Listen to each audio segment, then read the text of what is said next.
Chereb Beruach, Sword of the Spirit, narrated and interpreted by Wendy. 1 Shemuel, 1 Samuel. Chapter 1.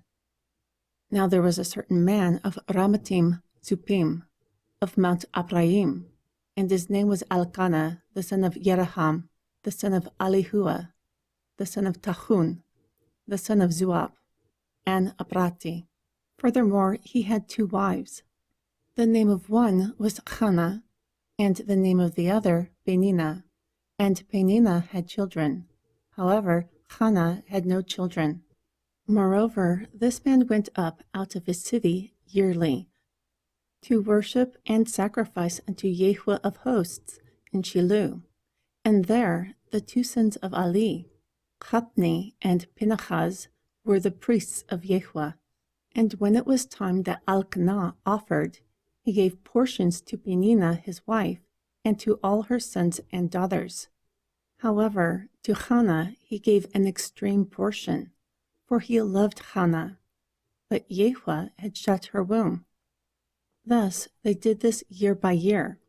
When she went up to the house of Yahweh, she provoked her. Therefore she wept and would not eat. Then Elkanah, her husband, asked her, Hannah, why do you weep, and why do you not eat? And why is your heart grieved? Am I not better than 10 sons? Then, after they had eaten and drank in Shiloh, Hannah rose up. Now Ali the priest was sitting upon a seat by a post of the temple of Yahweh, and she had bitterness within her soul, and prayed unto Yahweh, and wept a lot. And she vowed a vow, and said, O Yahweh of hosts, if you will truly look upon the affliction of your handmaid, and remember me, and not forget your handmaid, but will give to your handmaid a man-child, then I will give him unto you all the days of his life, and no razor will come upon his head. And it came to pass, as she continued praying before Yahweh, that Ali watched her mouth. Now Hannah, she spoke in her heart, only her lips moved, so her voice was not heard. Therefore Ali thought she was drunk. And Ali said to her, How long will you be drunk? Put away the wine from you. Then Hannah answered and said, No, my lord, I am a woman of a sorrowful spirit. I have not drunk wine nor strong drink, but have poured out my soul before Yahweh. Do not consider your handmaid a daughter of worthlessness. For out of the abundance of my complaint and grief I have spoken here. Then Ali answered and said, Go in peace, and may the Elohim of Yisrael grant the petition that you have asked from him. And she said, Let your handmaid find grace in your sight. So the woman went her way and ate, and she was no longer before him. Furthermore, they rose up early in the morning and worshipped before Yahweh. Then they returned and came to their house in Ramah. Also Elkanah knew Hannah his wife, and Yahweh remembered her. And it came to pass during the delivery time of her conception that Hannah gave birth to a son, and she called his name Shemuel, because she asked for him from Yahweh. Then the man Elkanah and his entire house went up to offer unto Yahweh the yearly sacrifice and his vow.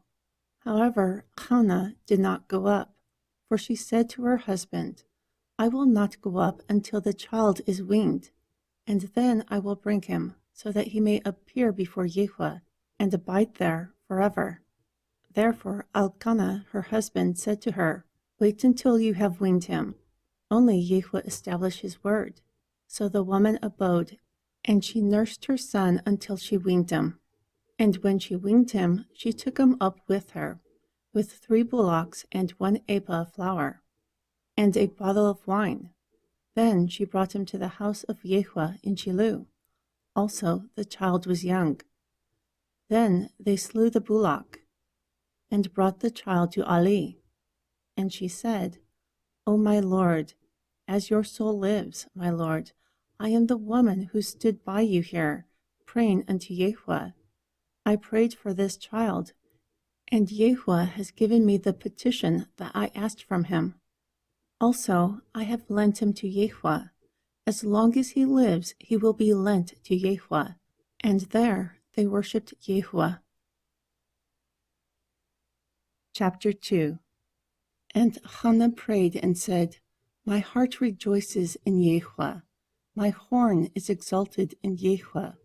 My mouth is enlarged because of my enemies, because I rejoice in your salvation. There is none as Kadesh as you, for there is no one beside you, nor is there any rock like our Elohim. There is no more overly proud remarks, nor does arrogance come out of the mouth. For Yehovah is an all of knowledge, and by him actions are weighed. The bows of the mighty men are broken, and those who stumble are strongly bound. Those who are full of bread have hired themselves out. Therefore hunger ends. Even the barren has carried 7, and her many children has made her feeble. Yehovah is from death and from life. From bringing down to hell, he resurrects. Yehovah is from poverty and from profit, from tearing down, also from elevating. He raises up the poor out of the dust, lifting up the beggar from the dunghill, to set them among volunteers, and to make them inherit the throne of glory.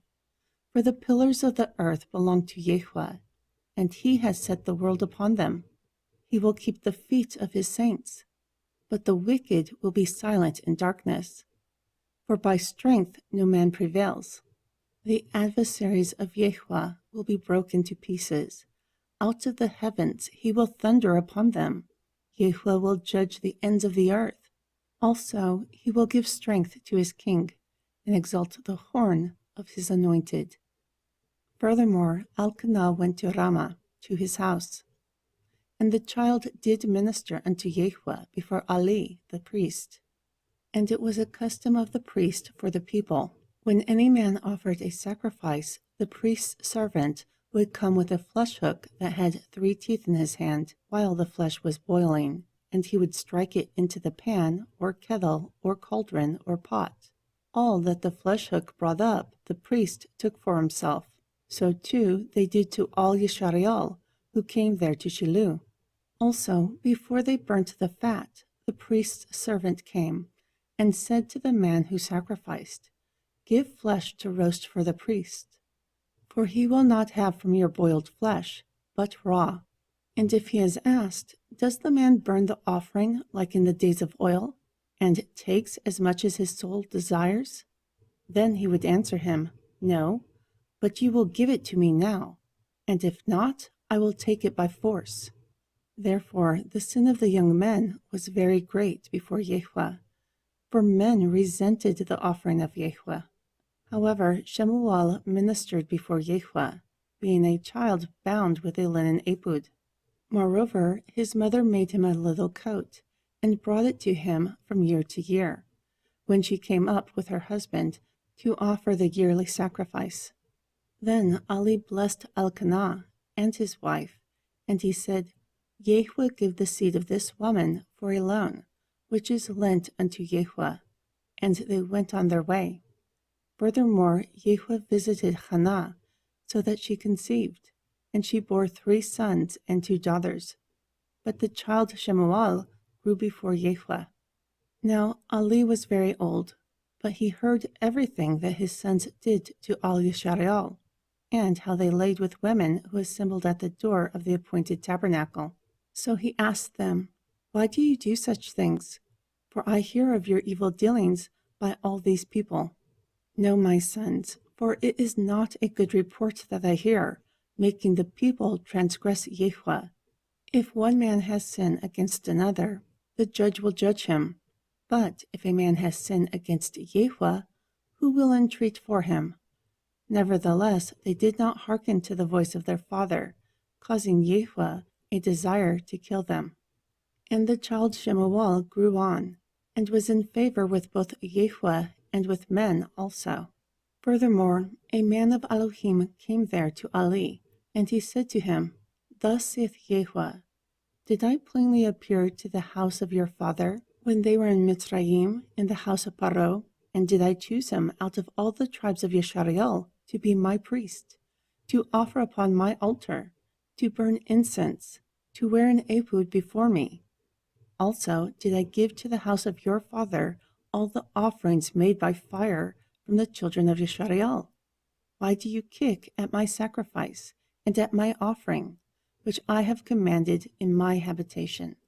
And honor your sons above me, to make yourselves fat with the best of all the offerings of Yisrael, my people. Therefore Yahweh Elohim of Yisrael declared, Indeed, I said that your house and the house of your father will walk before me forever. But now, Yahweh says, may that be far from me.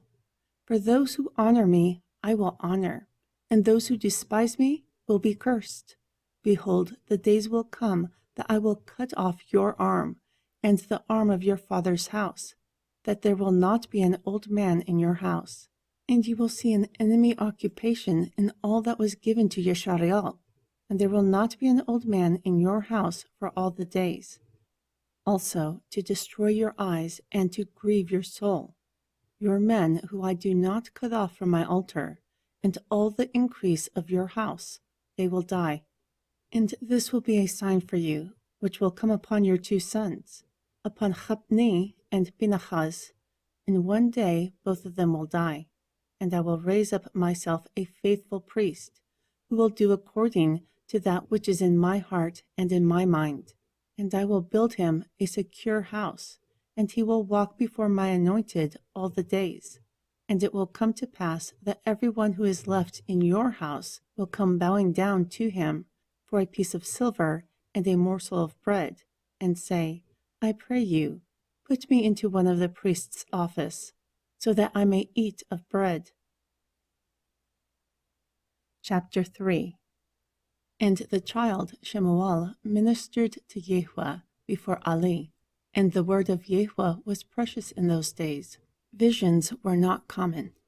And it came to pass at that time, when Ali had laid down in his place, and his eyes began to grow dim, so that he could not see, and before the lamp of Elohim went out in the temple of Yahweh, where the ark of Elohim was. And Shemuel laid down, that Yahweh called, Shemuel. And he answered, Here I am. So he ran to Ali and said, Here I am, for you called me. But he said, I did not call. Lie down again. Therefore he went and lay down. Then Yahweh called him yet again, Shemuel. So Shemuel arose and went to Ali and said, Here I am, for you called me. However, he answered, I did not call my son. Lie down again. Now Shemuel still did not know Yahweh, nor was the word of Yahweh revealed to him yet. And Yahweh called Shemuel again, a 3rd time. So he arose and went to Ali, and said, Here I am, for you called me.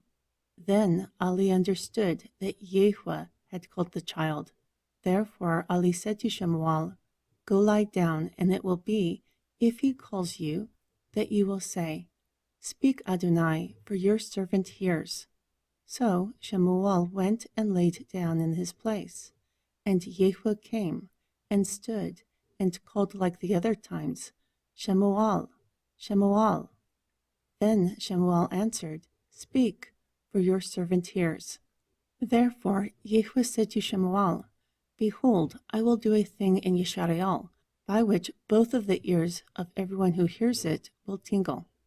In that day I will perform against Ali all things that I have spoken concerning his house, the beginning and end. For I have told him that I will judge his house forever because of the iniquity that he knows about. For his sons made themselves vile, however, he did not restrain them. Therefore I have sworn to the house of Ali that the iniquity of Ali's house will not be purged with sacrifice nor offering forever. Moreover, Shemuel laid until morning. Then he opened the doors of the house of Yahweh. Also, Shemuel was afraid to show Ali the vision. However, Ali called Shemuel and said, Shemuel, my son. So he answered him, Here I am. And he asked, What is the thing that was said to you? I pray you, do not hide it from me. May Elohim do to you and more also, if you hide anything from me of all the things that he said to you." Therefore Shemuel told him all the words, and hid nothing from him. And he said, "Yahweh will do what he sees is good." Furthermore Shemuel grew, and Yahweh was with him, and he did not let any of his words fall to the ground. And all Yisrael, from Dan even to Beer-sheba, knew that Shemuel was set to become a prophet of Yahweh. Therefore he who exists was seen in Shiloh again, for Yahweh revealed himself to Shemuel in Shiloh by the word of Yahweh. Chapter 4. And the word of Shemuel came to all Yisrael. Now Yisrael went out against the Philistine to battle, and pitched beside Haben Hazer, and the Philistine pitched in Aphek. Also the Philistine put themselves in array against Yisrael, and when they joined the battle, Yisrael was beaten before the Philistine, and they slew about 4,000 men from the army in the field. Therefore when the people came into the camp, the elders of Yisrael said, "Why has Yahweh beaten us today before the Philistine? Let us fetch the ark of the covenant of Yahweh out of Shiloh for us. When it comes among us, then it will save us out of the hand of our enemies." Therefore the people sent to Shiloh, so that they might bring the ark of the covenant of Yahweh of hosts, who dwells between the cherubim, from there. Also the two sons of Ali, Hophni and Phinehas, were there with the ark of the covenant of Elohim. Then when the ark of the covenant of Yahweh came into the camp, all Yisrael shouted with a great shout, and shook the earth. When the Philistine heard the noise of the shout, they asked, "What is this noise of the great shout in the camp of the Ibrim?" Then they understood that the ark of Yahweh had come into the camp. Therefore the Philistine were afraid, for they said, "Elohim has come into the camp." And they said, "Woe to us, for this has never happened before. Woe to us! Who will deliver us out of the hand of the Elohim of the gods? This is the Elohim who struck the Mitzrayim with all the plagues in the wilderness. Be strong and behave yourselves like men, O Philistine, or else you will become the servants of the Ibrim, like they have been to you. Behave like men and fight." Therefore the Philistine fought, and Yisrael was beaten. So they fled each man to his tent, and there was a very great slaughter, for 30,000 footmen of Yisrael fell there. Furthermore the ark of Elohim was taken. Also the two sons of Ali, Hophni and Phinehas, were slain. Moreover a man of Benjamin ran out of the army, and came to Shiloh that same day, with torn clothes and a dama upon his head. And when he came, behold, Ali was sitting upon a seat by the wayside, watching, because his heart trembled for the ark of Elohim. And when the man came into the city and told it, the entire city cried out. And when Ali heard the noise of the crying, he asked, "What is the noise of this uproar?" Then the man quickly came in and told Ali. Now Ali was 98 years old, and his eyes were dim, so that he could not see. And the man said to Ali, "I am he who came out of the army. I fled from the army today." So he asked, "What happened to you, my son?" Therefore the messenger answered and said, "Yisrael has fled from before the Philistine. Also there has been a great slaughter among the people, and your two sons, Hophni and Phinehas, are dead also, and the ark was taken." And it came to pass when he made mention of the ark of Elohim, that he fell backward from off the seat by the side of the gate, and broke his neck. Thus he died, for he was an old and heavy man, and he had judged Yisrael for 40 years. Furthermore, his daughter-in-law, the wife of Phinehas, was with child to be delivered. And when she heard the tidings that the ark of Elohim was taken, and that her father-in-law and her husband were dead, she bowed herself and travailed, for her pains came upon her. And around the time of her death, the women who stood by her said to her, "Fear not, for you bore a son." But she did not answer, nor did she regard it. And she named the child Ai Kabud, saying, "The glory is departing from Yeshariel, because the ark of Elohim was taken, and not because of her father-in-law or husband." Thus she said, "The glory is departing from Yeshariel, because the ark of Elohim was taken." Chapter 5. And the Philistine took the ark of Elohim. Then they brought it from Haben Hazer to Ashdod. When the Philistine took the ark of Elohim, they brought it into the house of Dagon, and set it by Dagon. And when those of Ashdod rose up early the next day, behold, Dagon had fallen upon his face to the earth before the ark of Yahweh. So they took Dagon and set him in his place again. And when they rose up early on the next day, behold, Dagon had fallen upon his face to the ground before the ark of Yahweh. Also the head of Dagon and both palms of his hands were cut off. However, the body of Dagon remained upon the threshold. Therefore neither the priests of Dagon, nor any who come into the house of Dagon, step on the threshold of Dagon in Ashdod to this day. Therefore the hand of Yahweh was heavy upon those in Ashdod, and he destroyed them, and struck them with hemorrhoids, Ashdod and its borders. And when the men of Ashdod saw what was happening, they said, "The ark of Elohim of Yeshariel will not stay with us, for his hand is sore upon us, and upon Dagon, our deity." Therefore they sent and gathered all the lords of the Philistine to themselves, and asked, "What should we do with the ark of Elohim of Yeshariel?" And they answered, "Let the ark of Elohim of Yeshariel be carried around to Gat." Thus they carried around the ark of the Elohim of Yeshariel. And it came to pass that after they had carried it around, the hand of Yahweh was against the city with a very great destruction. And he struck the men of the city, both small and great, and they had hemorrhoids in their private parts. Then they sent the ark of Elohim to Akron. And it came to pass, as the ark of Elohim came to Akron, that the Akroni cried out, saying, "They have carried around the ark of the Elohim of Yeshariel to us, to slay us and our people." Therefore they sent and gathered all the lords of the Philistine together, and said, "Send the ark of the Elohim of Yeshariel away, and let it go to its own place again, so that it will not slay us and our people." For there was a deadly destruction throughout the entire city. The hand of Elohim was very heavy there. The men who did not die were smitten with hemorrhoids. Therefore the cry of the city went up to the heavens. Chapter 6.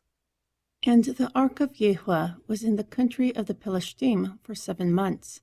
So the Philistine called for the priests and the enchanters, saying, "What should we do to the ark of Yahweh? Tell us how we will send him back to his place." So they said, "If you send away the ark of the Elohim of Yeshariel, do not send him away empty. But surely you will return him with a shame offering. Then you will be healed, and you will know why his hand was not removed from you." Then they asked, "What will be the shame offering, so that we can return him?" They answered, 5 golden hemorrhoids, and 5 golden mice, according to the number of the lords of the Philistine, for the same plague was on all of you and your lords. Therefore you will make images of your hemorrhoids, and images of the mice that destroyed your land, and you will give glory to the Elohim of Yeshariel. Perhaps he will lighten his hand from off you, and from off your deities, and from off your land. Why then do you harden your hearts, like the Mitzrayim and Pharaoh hardened their hearts? When he had worked wonderfully among them, did they not let the people go, and they departed? Now therefore make a new cart, and take 2 milk cows, that were never trained on a yoke and hitch, and tie the cows to the cart, and take their calves from behind them to the house. Then take the ark of Yahweh, and lay it upon the cart. Also put the jewels of gold, which you return to him for a shame offering, in a coffer by the side of it, and send it away, that it may go. Then watch. If it goes up by the way of its own border towards Beit Shemesh, he has done this great evil to us. But if not, Then we will know that it was not his hand that struck us. It was by chance that this happened to us. Therefore the men did so. And they took 2 milk cows and tied them to a cart, and shut up their calves at home. Also they laid the ark of Yahweh upon the cart, and the coffer with the golden mice and the images of their hemorrhoids. And the cows took the path to the way of Beit Shemesh, united along the highway, grazing as they went. And they did not turn aside, to the right hand or to the left. So the lords of the Philistine followed behind them to the border of Beit Shemesh. And Beit Shemesh was reaping the wheat harvest in the valley. Then they lifted up their eyes and saw the ark. Moreover, they rejoiced to see it. Furthermore, the ark came into the field of Yehoshua, a Beit Shemeshi, and a great stone stood there. Moreover, they split the wood of the cart, and offered the cows for an ascension offering unto Yahweh. Then the Levim took down the ark of Yahweh, and the coffer that was with it, in which the jewels of gold were, and put them on the great stone. Then, that same day, the men of Beit Shemesh offered ascension offerings and sacrificed sacrifices unto Yahweh. And when the 5 lords of the Philistine saw it, they returned to Agrun that same day. And these are the golden hemorrhoids that the Philistine returned as a shame offering unto Yahweh. For Ashdod, 1. For Azza, 1. For Ashkelon, 1. For Gat, 1. For Akrun, 1.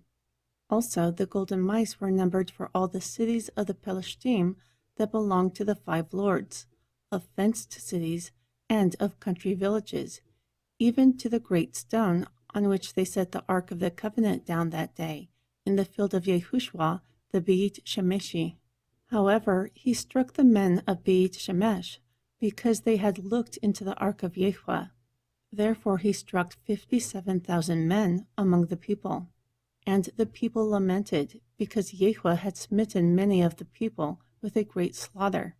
Therefore the men of Beit Shemesh asked, Who is able to stand before Yahweh, this holy Elohim? And to whom will he go up from us? So they sent messengers to the inhabitants of Kiriath Yarim, saying, The Philistine have brought the ark of Yahweh again. Come down, take it to yourselves. Chapter 7. And the men of Kiriath Yarim came and fetched the ark of Yahweh. Then they brought it into the house of Abinadab in the hill, and Eleazar his son was sanctified to keep the ark of Yahweh. And it happened that the ark abode in Kiriath Yarim a long time, for it was 20 years. And the entire house of Yeshareal lamented after Yahweh. Therefore Shemuel spoke to the entire house of Yeshareal, saying, If you return to Yahweh with all your hearts, put away the foreign deities and Ashtaroth from among you, and prepare your hearts for Yahweh, and serve him only, then he will deliver you out of the hand of the Philistine. So the children of Yeshareal put away the Baalim and the Ashtaroth, and served Yahweh only. Then Shemuel said, Gather all Yeshareal to Mitzpah, and I will pray for you unto Yahweh. Therefore they gathered together at Mitzpah, and drew water, and poured it out before Yahweh, and fasted on that day, and said there, We have sinned against Yahweh. Then Shemuel judged the children of Yeshareal in Mitzpah. And when the Philistine heard that the children of Yeshareal were gathered together at Mitzpah, the lords of the Philistine went up against Yeshareal. And when the children of Yeshareal heard it, they were afraid of the Philistine. Therefore the children of Yeshareal said to Shemuel, Do not stop crying unto Yahweh our Elohim for us, so that he will save us out of the hand of the Philistine. Then Shemuel took a whole nursing lamb and offered it for an ascension offering unto Yahweh. And Shemuel cried unto Yahweh for Yeshareal, and Yahweh heard him. And as Shemuel was offering up the burnt offering, the Philistine drew near to battle against Yeshareal. But Yahweh thundered with a great thunder on that day upon the Philistine. And he confused them, and they were struck down before Yeshareal. Moreover, the men of Yeshareal went out of Mitzpah and pursued the Pelishtim and attacked them until Beit Kar. Then Shemuel took a stone and set it between Mitzpah and Shen, and called the name of it Hebben Hazer, saying, "Up to here Yahweh helped us." Thus the Pelishtim were subdued, and they did not come into the border of Yeshareal. And the hand of Yahweh was against the Pelishtim all the days of Shemuel, and the cities that the Pelishtim had taken from Yeshareal were restored to Yeshareal, from Akrun even to Gat. And Yeshareal delivered its borders out of the hands of the Pelishtim. Also there was peace between Yeshareal and the Amori. Furthermore, Shemuel judged Yeshareal all the days of his life. And from year to year he went in a tour to Beit-El and Gigal and Mitzpah, and judged Yeshareal in all those places. Then he returned to Ramah, because his house was there, and there he judged Yeshareal, and there he built an altar unto Yahweh. Chapter 8. And it came to pass, when Shemuel was old, that he made his sons judges over Yeshareal. Now the name of his firstborn was Ual, and the name of his second, Abiyah, judges in Be'er Sheba. However, his sons did not walk in his ways, but turned aside after money, and took bribes, and perverted judgment. Then all the elders of Yeshareal gathered themselves together, and came to Shemuel in Ramah, and said to him, "Behold, you are old, and your sons do not walk in your ways. Now make us a king to judge over us like all nations." However, when they said, "Give us a king to judge us," it displeased Shemuel. So Shemuel prayed unto Yahweh. And Yahweh said to Shemuel, "Hearken to the voice of the people in all that they say to you, for they have not rejected you, but they have rejected me, that I should not reign over them, like all the deeds that they have done since the day that I brought them up out of Mitzrayim, even to this day. Just as they have forsaken me and served other deities, this they do to you also. Now therefore hearken to their voice. However, for a protest, inform them and show them the type of king who will reign over them." Furthermore, Shemuel told all the words of Yahweh to the people who asked him for a king. And he said, "This will be the type of king who will reign over you. He will take your sons and appoint them for himself, for his chariots, and to be his horsemen, and to run before his chariots. Moreover, he will appoint for himself captains over thousands, and captains over 50s, to plow his ground, and to reap his harvest, and to make his instruments of war, and to equip his chariots. Also, he will take your daughters to be mixers, and to be cooks, and to be bakers. Next, he will take the best of your fields, and of your vineyards, and of your olive yards, and give them to his servants. Moreover, he will take 1/10 of your seed, and of your vineyards, and give it to his officers and his servants.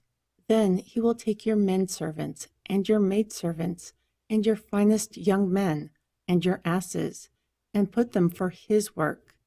He will take 1/10 of your sheep, and you will be his servants. Furthermore, during that day, you will cry out because of the king who you have chosen for yourself. However, during that day, Yahweh will not hear you." Nevertheless, the people refused to obey the voice of Shemuel, and they said, "Surely not. If we have a king over us, it will be like this. When our king judges us, and goes out before us, and fights our battles, we too will be like all the nations." Moreover, Shemuel heard all the words of the people, and repeated them in the ears of Yahweh.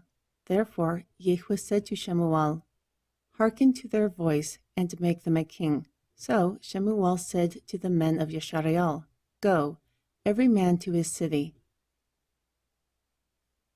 Chapter 9. Now there was a man of Benjamin, whose name was Kish, a son of Abiel, the son of Zeur, the son of Bikurat, the son of Abiach, a Benjamini, a mighty man of power. And he had a son whose name was Shaul, a choice young man, and fine. Moreover, there was not a more handsome person than him among the children of Yeshariel. From his shoulders and up, he was higher than any other person. Furthermore, the asses of Kish, Shaul's father, were lost. And Kish said to Shaul his son, Now arise, go seek the asses. Also, take from the servants with you. Therefore he passed through Mount Apraim, and passed through the land of Shalisha. But they did not find them. Then they passed through the land of Sha'alim. Still nothing. So he passed through the land of Binyamin, but they did not find them. Then, when they came to the land of Zup, Shaul said to the servant who was with them, Come, let us return, or else my father will stop caring about the asses and have concern for us. Therefore he said to him, Behold now, a man of Elohim is in this city, and the man is honorable. All that he says surely comes to pass. Now let us go there. Perhaps he will show us the way that we should go. Then Shaul said to his servant, But look, if we go, what will we bring the man? For the bread in our vessels is gone. Also, there is not a present to bring the man of Elohim. What do we have? So the servant answered Shaul again, and said, Behold, I have a fourth part of a shekel of silver here at hand. I will give this to the man of Elohim, to tell us our way. Previously, in Yeshariel, when a man went to inquire of Elohim, he said this, Come, let us go to the Ra. Because he who is called a prophet now was once called a Ra. Then Shaul said to his servant, Well said, come, let us go. So they went to the city where the man of Elohim was. And as they went up the hill of the city, they found young maidens going out to draw water, and asked them, Is the Ra here? Therefore they answered him and said, He is. Behold, he is ahead of you. Now hurry, for he came today to the city. For today a sacrifice of the people is in the high place. As you go into the city, you must find him right away, before he goes up to the high place to eat. For the people will not eat until he comes, because he does the sacrifice endowment. Afterwards, those invited will eat. Now therefore, get yourself up, for you will find him about this time. So they went up into the city. When they had come into the city, behold, Shemuel came out towards them, for to go up into the high place. Now the previous day Yehud told Shemuel in his ear about Shaul coming, saying, Tomorrow about this time I will send you a man out from the land of Benjamin, and you will anoint him to be captain over my people, Yeshariel, so that he may save my people out of the hand of the Pelishtim. For I have looked upon my people, because their cry has come to me. Furthermore, when Shemuel saw Shaul, Yehud said to him, Behold, the man whom I spoke to you. The same one will reign over my people. Then Shaul drew near to Shemuel in the gate and said, Tell me, I pray you, where is the house of the Ra? Therefore Shemuel answered Shaul and said, I am the Ra. Go up before me to the high place, for you will eat with me today, and tomorrow I will let you go, and I will tell you all that is in your heart. And as for your asses, which were lost 3 days ago, do not set your mind upon them, for they have been found. However, unto whom is the desire of all Yeshariel? Is it not you, and the entire house of your father? Therefore Shaul answered and said, Am I not a Binyamini, the smallest of the tribes of Yeshariel? And my family is the least of all the families of the tribe of Benjamin. Why then do you speak to me like this? But Shemuel took Shaul and his servant and brought them into the parlor, and made them sit in the best place among those who were invited, which were about 30 people. Then Shemuel said to the cook, Bring the portion that I gave you, of which I said, set it by itself. Therefore the cook took up the shoulder, also that which was upon it, and set it before Shaul. Then he said, Do you see what was reserved, which is placed before you? Eat it, because it has been reserved for you for this time, ever since I said, I will invite the people.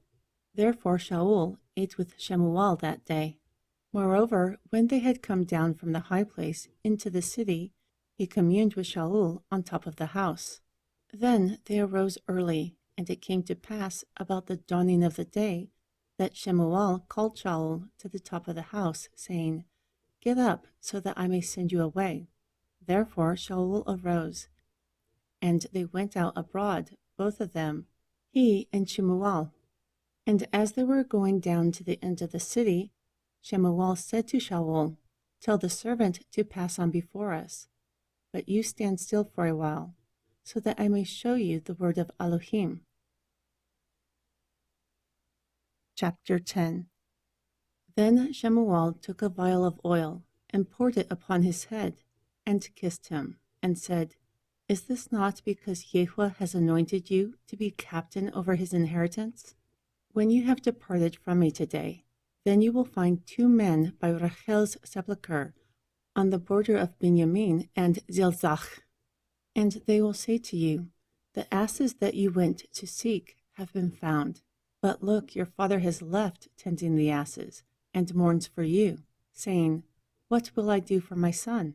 Then you will go forward from there, and you will come to the plain of Tabor, and there you will meet 3 men going up to Elohim toward Beit Al.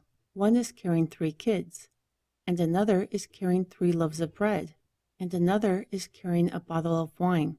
Furthermore, they will salute you and give you 2 of the bread, which you will receive by their hand. After that you will come to the hill of Elohim, where the garrison of the Pelishtim is located.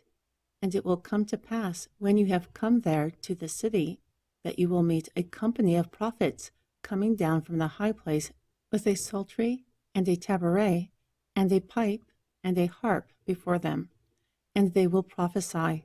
Then the Ruach of Yahweh will come upon you, and you will prophesy with them, and will be turned into another man. And let it be, when these signs come to you, do what is found in your hand, for Elohim is with you. Then you will go down before me to Gilgal, and behold, I will come down to you, to offer ascension offerings, to sacrifice sacrifices of restoration. You will tarry for 7 days until I come to you and show you what to do. And it happened that when he turned his back to leave Shemuel, Elohim gave him another heart, and all those signs came to pass that day. Furthermore, when they came to the hill, behold, a company of prophets met him, and the Ruach of Elohim came upon him, and he prophesied among them. And it came to pass, when all who knew him previously saw that he prophesied among the prophets, then the people said one to another, What is this that has come to the son of Kish? Is Shaul also among the prophets? Then someone from the same place answered and said, But who is their father?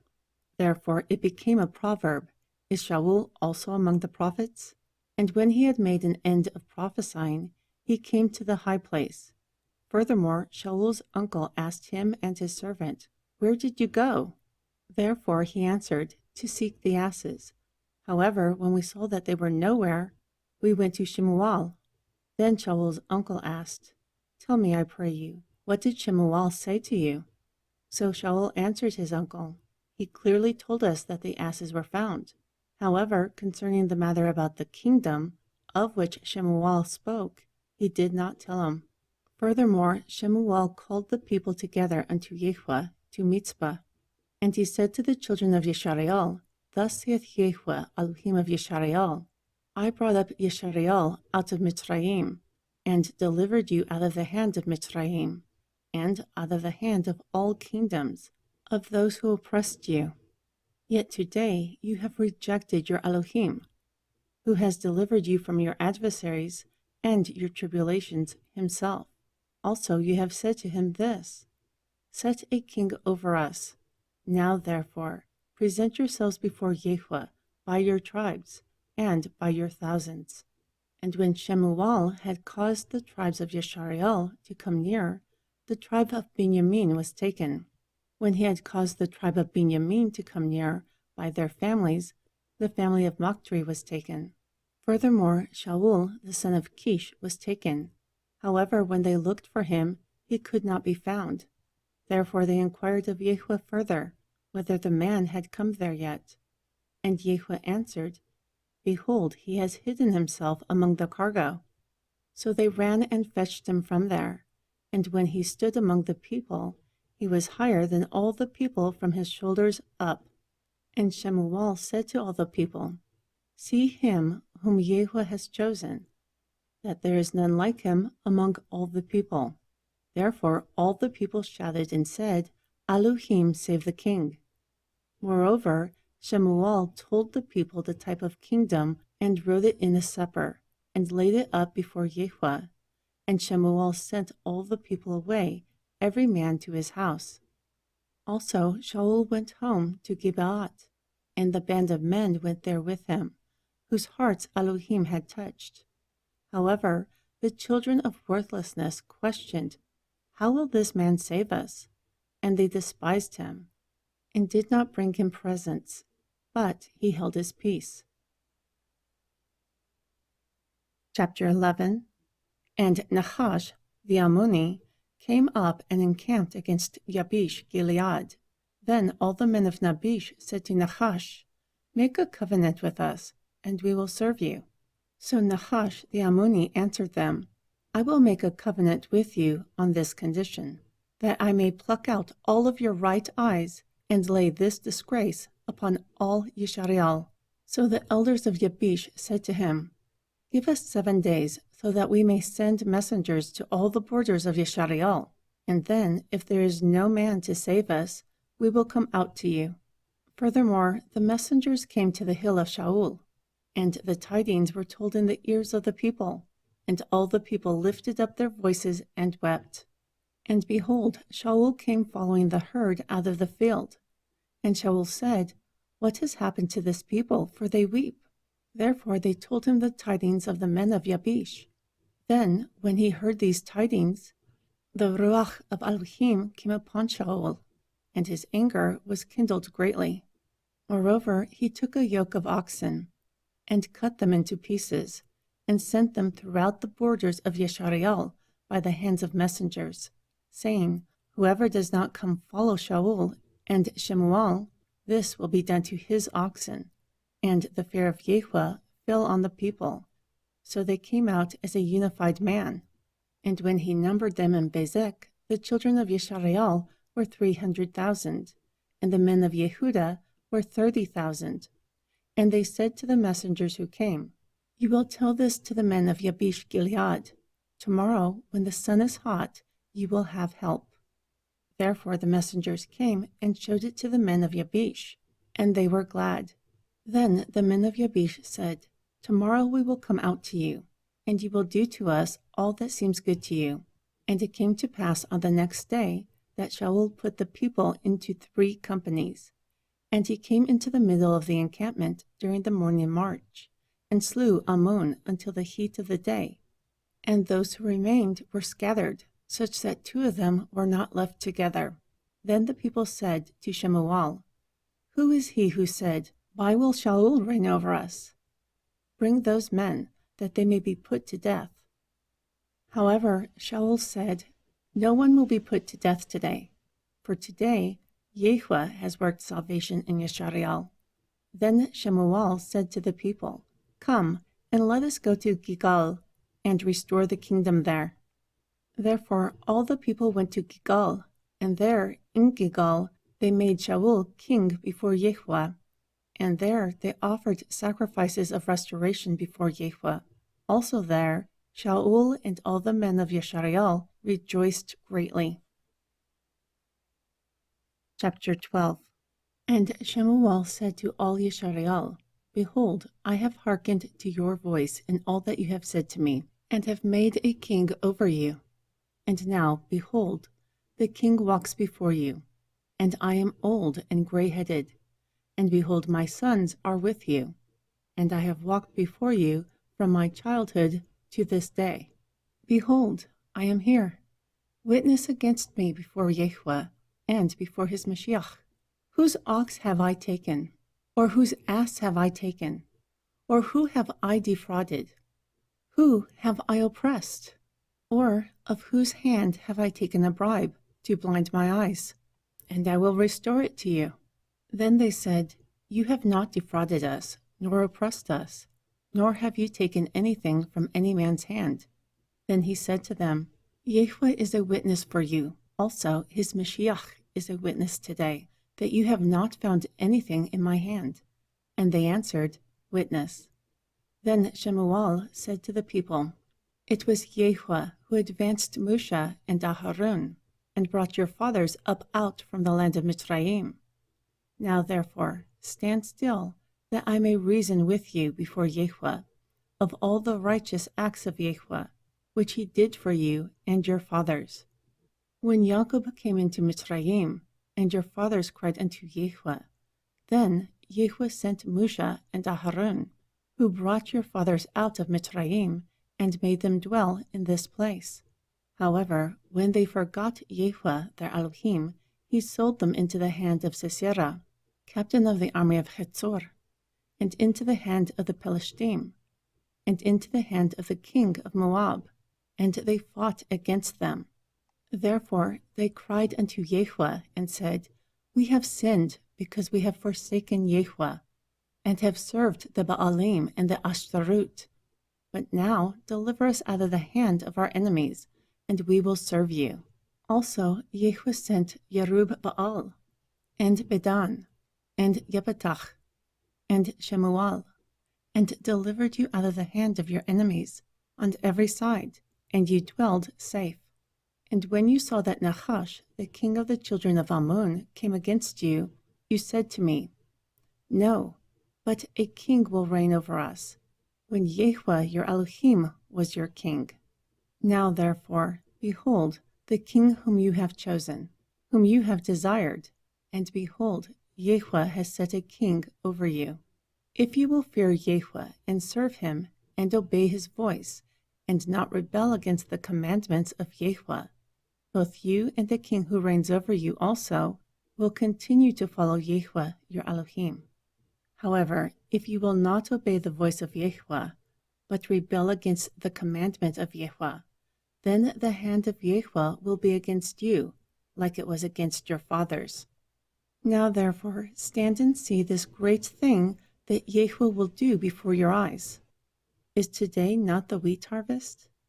I will call unto Yahweh, and he will send thunder and rain, so that you may understand and see that your wickedness is great, which you have done in the sight of Yahweh, in asking a king for yourself. Then Shemuel called unto Yahweh, and Yahweh sent thunder and rain that day. And all the people greatly feared Yahweh and Shemuel. And all the people said to Shemuel, Pray for your servants unto Yahweh your Elohim, so that we do not die. For we have added this evil to all our sins, to ask for a king. Therefore Shemuel said to the people, Fear not, you have done all this wickedness. However, do not turn aside from following Yahweh, and serve Yahweh with all your heart. And do not turn yourself aside to follow vain things that cannot profit nor deliver. For Yahweh will not forsake his people, for his great name's sake, because it pleases Yahweh to make you his people. Moreover, as for me, Elohim forbid that I should sin against Yahweh in ceasing to pray for you, and I will teach you the good and the right way. Only fear Yahweh, and serve him in truth with all your heart, so that your greatness is seen. But if you will still do wickedly, you will be consumed, both you and your king. Chapter 13. Shaul reigned for 1 year. Then, when he had reigned the 2nd year over Yeshariel, Shaul chose for himself 3,000 men of Yeshariel. 2,000 were with Shaul in Michmash and in Mount Bait-al, and 1,000 were with Jehonatan in Gibeaot of Benjamin. And the rest of the people he sent each man to his tent. Furthermore, Jehonatan struck the garrison of the Pelishtim that was at Geba, and the Pelishtim heard of it. And Shaul blew the trumpet throughout all the land, saying, "Let the Abiram hear." Therefore all Yisrael heard that Shaul had beaten the garrison of the Pelishtim, and Yisrael was a stench in Pelishtim. So the people were called together to follow Shaul in Gilgal. And the Pelishtim gathered themselves together to fight with Yisrael, 30,000 chariots, and 6,000 horsemen. And the people were like the sand which is on the seashore in multitude. Moreover, they came up and pitched in Michmash, east of Beit Aun. When the men of Yisrael saw that they were in trouble, for the people were distressed, then the people hid themselves in caves, and in thickets, and in rocks, and in high places, and in pits. And some of the Ibrim went over Yarden to the land of God in Gilead. As for Shaul, he was still in Gilgal. However, all the people who followed him trembled. And he tarried for 7 days, according to the set time that Shemuel had appointed. But Shemuel did not come to Gilgal, and the people were scattered before him. Therefore Shaul said, "Bring an ascension offering, and sacrifices of restoration here to me." Then he offered the ascension offering. And it came to pass that as soon as he made an end of offering the ascension offering, behold, Shemuel came. So Shaul went out to meet him. However, Shemuel asked, "What have you done?" And Shaul answered, "Because I saw that the people were scattered from me, and you did not come within the appointed days. Also, the Pelishtim gathered themselves together in Michmash. So I said, the Pelishtim will come down now upon me in Gilgal, and I have not made supplication unto Yahweh. Therefore I was forced and offered an ascension offering." However, Shemuel said to Shaul, "You have done foolishly. You have not kept the commandment of Yahweh your Elohim, that he commanded you, for Yahweh would have established your kingdom upon Yisrael forever. But now your kingdom will not continue, because you have not kept that which Yahweh commanded you. Yahweh will seek for himself a man after his own heart, and Yahweh will command him to be the captain over his people." Therefore Shemuel arose and got himself up from Gilgal to Gibeaot, to Benjamin. Furthermore, Shaul numbered the people who were present with him, about 600 men. Then Shaul and Jehonatan his son, and the people who were present with him, stayed in Gibeaot of Benjamin, and the Pelishtim encamped in Michmash. Also, plunderers came out of the camp of the Pelishtim in 3 companies. One company turned to the way of Aprah, to the land of Shual, and another company turned to the way of Beit Horon, and another company turned to the way of the border that looks towards the valley of Zebaim, to the wilderness. Now there were no blacksmiths found throughout the entire land of Yisrael, because the Pelishtim said, "Lest the Abiram make swords or spears." So all Yisrael went down to the Pelishtim, to sharpen each man's spear, and coulter, and axe, and mattock.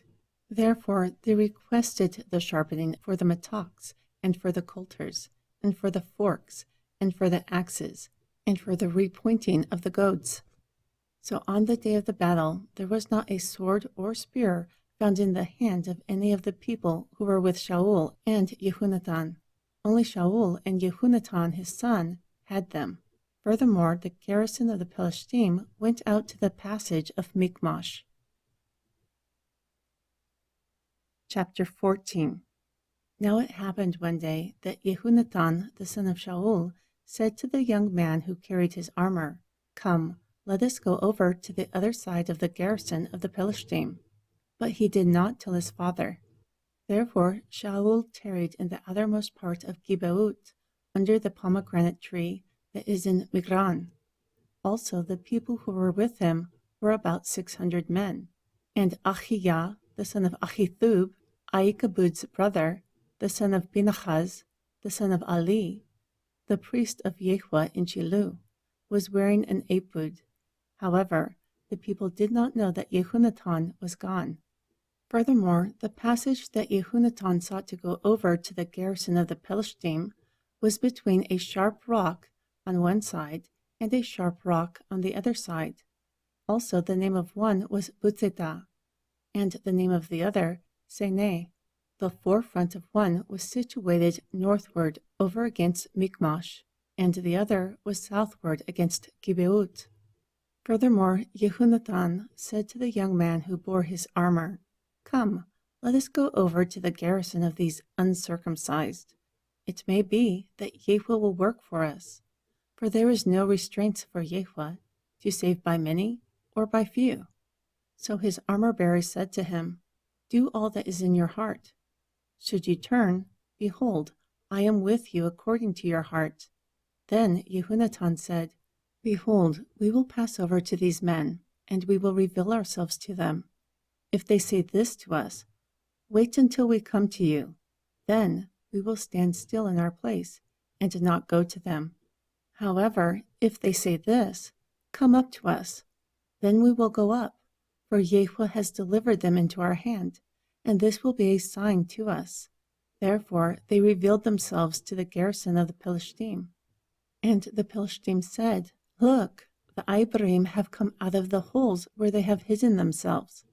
Then the men of the garrison responded to Yehunatan and his armor-bearer, and said, "Come to us, and we will show you something." Therefore Yehunatan said to his armor-bearer, "Come up, follow me, for Yehua has delivered them into the hand of Yishareal." So Yehunatan climbed up upon his hands and feet, and his armor-bearer followed him. Then they fell before Yehunatan and his armor-bearer, who slew behind him. And that first slaughter which Yehunatan and his armor-bearer made was about 20 men within a half-acre of a yoked field. Then there was a trembling in the encampment, in the field, and among all the people. The garrison and the spoilers, they trembled also, and the earth quaked. Moreover, it was a very great trembling. Then the watchmen of Shaul in Gibeat of Benjamin looked, and behold, the multitude melted away, and they went on, beating down one another. Furthermore, Shaul said to the people who were with him, "Now number, and see who is gone from us." And when they had numbered, behold, Yehunatan and his armor-bearer were not there. Then Shaul said to Ahijah, "Bring the ark of Elohim here," for at that time the ark of Elohim was with the children of Yashareal. And it came to pass, while Shaul talked to the priest, that the noise that was in the encampment of the Pelishtim went on and increased. So Shaul told the priest, "Withdraw your hand." Then Shaul and all the people who were with him assembled themselves, and they came to the battle. And behold, every man's sword was against his fellow, and there was a very great confusion. Moreover, the Ibarim who were with the Pelishtim before that time, who went up with them into the camp round about, they too turned to be with Yeshareal, who were with Shaul and Yehunatan. Likewise, all the men of Yeshareal, who had hidden themselves in Mount Aparaim, they heard that the Pelishtim fled. They too followed hard after them during the battle. And Yehua saved Yeshareal that day, and the battle passed over to Beit Aun.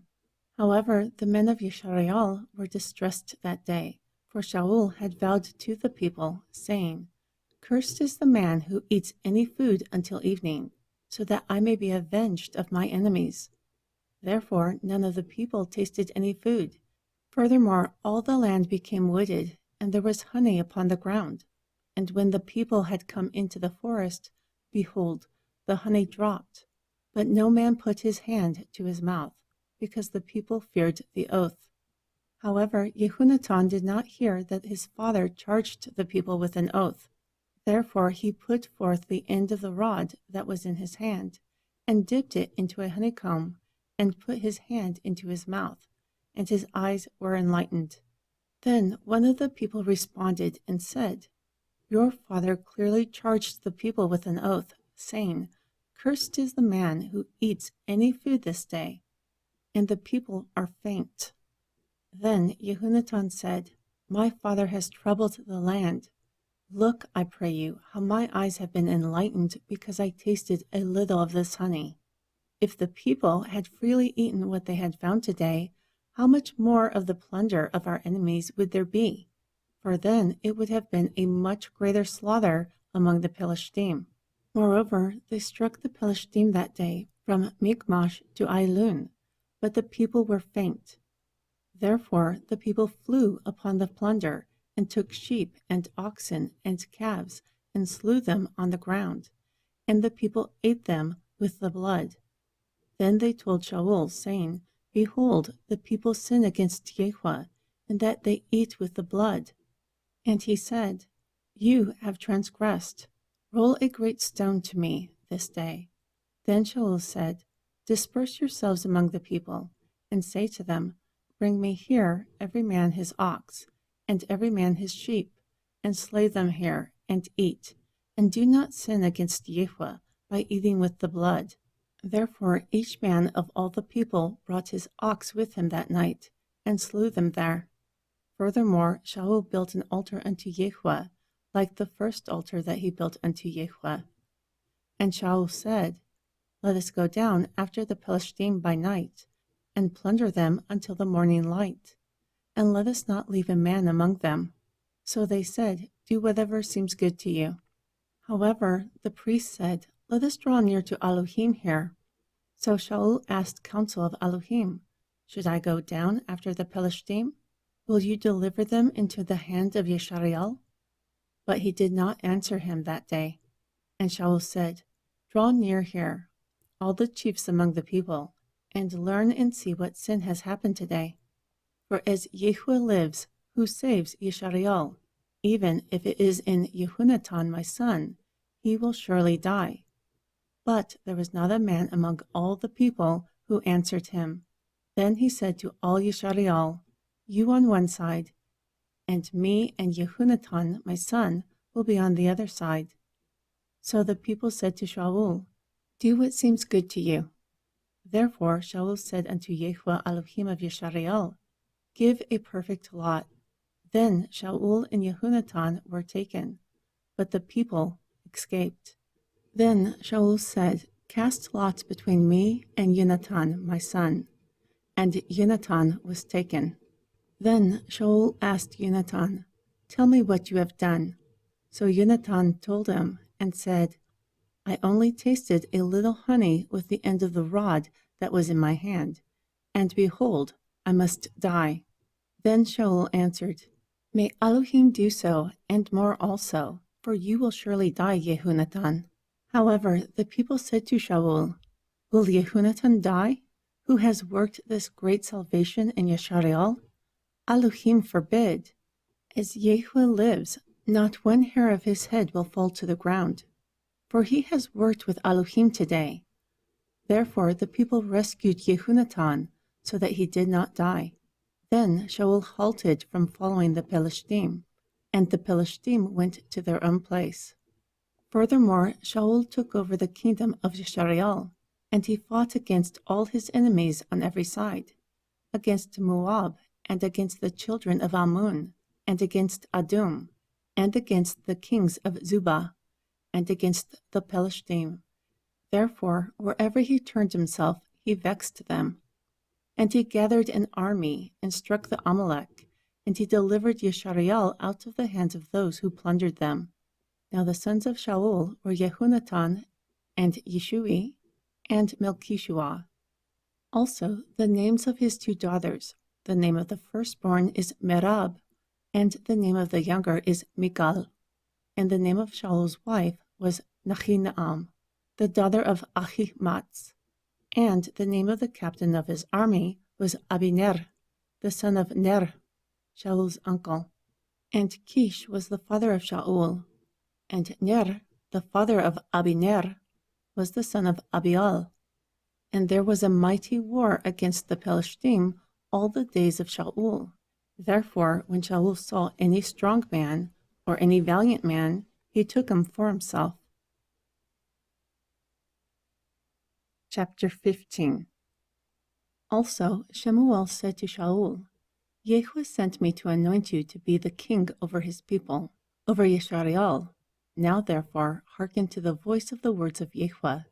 Thus saith Yahweh of hosts, I remember what Amalek did to Yeshariel, how he laid wait for him in the way, when he came up from Mitzrayim. Now go and strike Amalek, and completely destroy all that they have, and do not spare them, but slay both man and woman, infant and suckling, ox and sheep, camel and ass.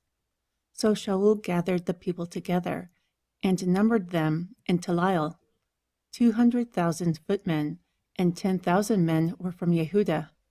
Then Shaul came to the city of Amalek, and laid wait in the valley.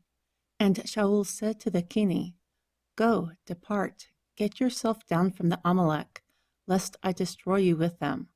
For you showed kindness to all the children of Yeshariel, when they came up from Mitzrayim. Therefore the Keni departed from among the Amalek. Then Shaul struck the Amalek from Hechwilah until you come to Shur, which is over against Mitzrayim. However, he took Agag, the king of the Amalek, alive, but completely destroyed all the people with the edge of the sword. So Shaul and the people spared Agag, also the best of the sheep, and of the oxen, and of the fatlings, and of the lambs, and of all that is good, and did not completely destroy them, but everything that was vile and refused, that they destroyed completely. Then the word of Yahweh came to Shemuel, saying, I regret that I have established Shaul to be king, for he has turned away from following me, and has not performed my commandments. And it grieved Shemuel, and he cried unto Yahweh all night. And when Shemuel rose early to meet Shaul in the morning, it was told to Shemuel, saying, Shaul came to Carmel, and behold, he set up his authority there. Now he has left and passed on, and has gone down to Gilgal.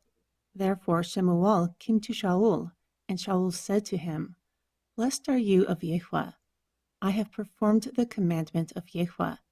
So Shemuel asked, Why then is there the bleating of sheep in my ears, and the bellowing of oxen that I hear? Therefore Shaul answered, They have brought them from Amalek, for the people spared the best of the sheep and oxen, to sacrifice unto Yahweh your Elohim, and the rest we have completely destroyed. Then Shemuel said to Shaul, Stay, and I will tell you what Yahweh told me this night. And he said to him, Pray tell. Therefore Shemuel said, When you were little in your own sight, were you not made the head of the tribes of Yeshariel, and Yahweh anointed you king over Yeshariel? Then Yahweh sent you on a journey and said, Go and completely destroy the sinners of Amalek, and fight against them until they are consumed. Why then did you not obey the voice of Yahweh, but flew upon the plunder, and did wickedly in the sight of Yahweh?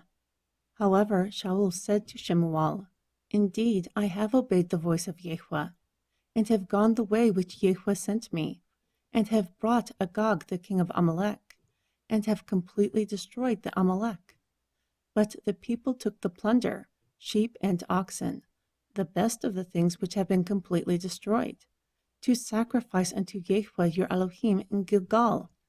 Therefore Shemuel said, Does Yahweh have as much delight in ascension offerings and sacrifices as in obeying the voice of Yahweh?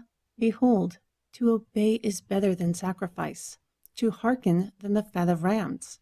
For rebellion is like the sin of witchcraft, and stubbornness is like iniquity and idolatry. Because you have rejected the word of Yahweh, he has rejected you from being king also. Therefore Shaul said to Shemuel, I have sinned, for I have transgressed the commandment of Yahweh and your words, because I feared the people, and I obeyed their voice. Now therefore I pray you, pardon my sin, and return with me, that I may worship Yahweh. However, Shemuel said to Shaul, I will not return with you, for you have rejected the word of Yahweh, and Yahweh has rejected you from being king of Yisrael. And as Shemuel turned around to leave, he laid hold upon the skirt of his mantle, and it tore. Therefore Shemuel said to him, Yahweh has torn the kingdom of Yisrael from you today, and has given it to a neighbor of yours, who is better than you. Also, the strength of Yisrael does not lie nor repent, for he is not an Adam, that he would repent. Then he said, I have sinned. Honor me now, I pray you, before the elders of my people, and before Yisrael, and turn again to me, that I may worship Yahweh, your Elohim.